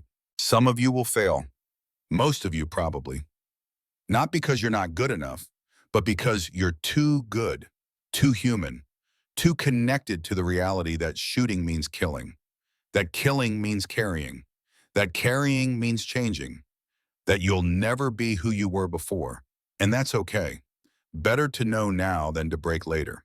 But for those who make it, for those who accept the weight, for those who become what we need them to be, I promise you this, you won't carry it alone. We'll carry it together, because that's what MacAllister taught me. That's what Mike taught me, that the only way to survive being a ghost is to remember you're human, to share the burden, to acknowledge the cost, to keep moving forward even when backward seems easier. The class was silent, listening, understanding, beginning to grasp what they were choosing, what it would cost, what it would mean. Ava opened the notebook, started teaching, wine calls, calculations, the accumulated knowledge of 50 years compressed into lessons, into principles, into the wisdom that separated good shooters from great ones, that separated professionals from amateurs, that separated ghosts from corpses. And somewhere in a cemetery with white stones marching in perfect rows, the wind moved across grass, touched 2 headstones, father and son, side by side, united in death the way they'd never managed in life. And the ghosts rested, not peacefully, never peacefully, but with purpose, with knowledge that their deaths had meant something, that their weight was being carried forward, that the legacy continued. That somewhere a young woman was teaching the next generation to be better, to be sharper, to be more human even as they became weapons, to honor the ghosts by carrying them well, by making every shot count, by ensuring that the price paid in blood and nightmares and broken relationships resulted in something worth the cost. The last marksman was dead, but the line continued. The knowledge passed forward. The ghosts multiplied but also shared. The weight distributed among many shoulders instead of crushing one. And in that, there was hope. Not redemption, not forgiveness, not absolution, but hope. That the next generation would be better. That the cost would be worth it. That somewhere, someday, the shooting would stop and the ghost could finally rest. Until then, the rifle remained. The notebook continued. The teaching persisted. And the ghost walked beside the living, reminding them, guiding them, ensuring they never forgot that every bullet carried a name. Every kill created a ghost. Every shot required a lifetime of carrying. That was the legacy. That was the inheritance. That was the price and the purpose and the reason any of it mattered. And it was enough.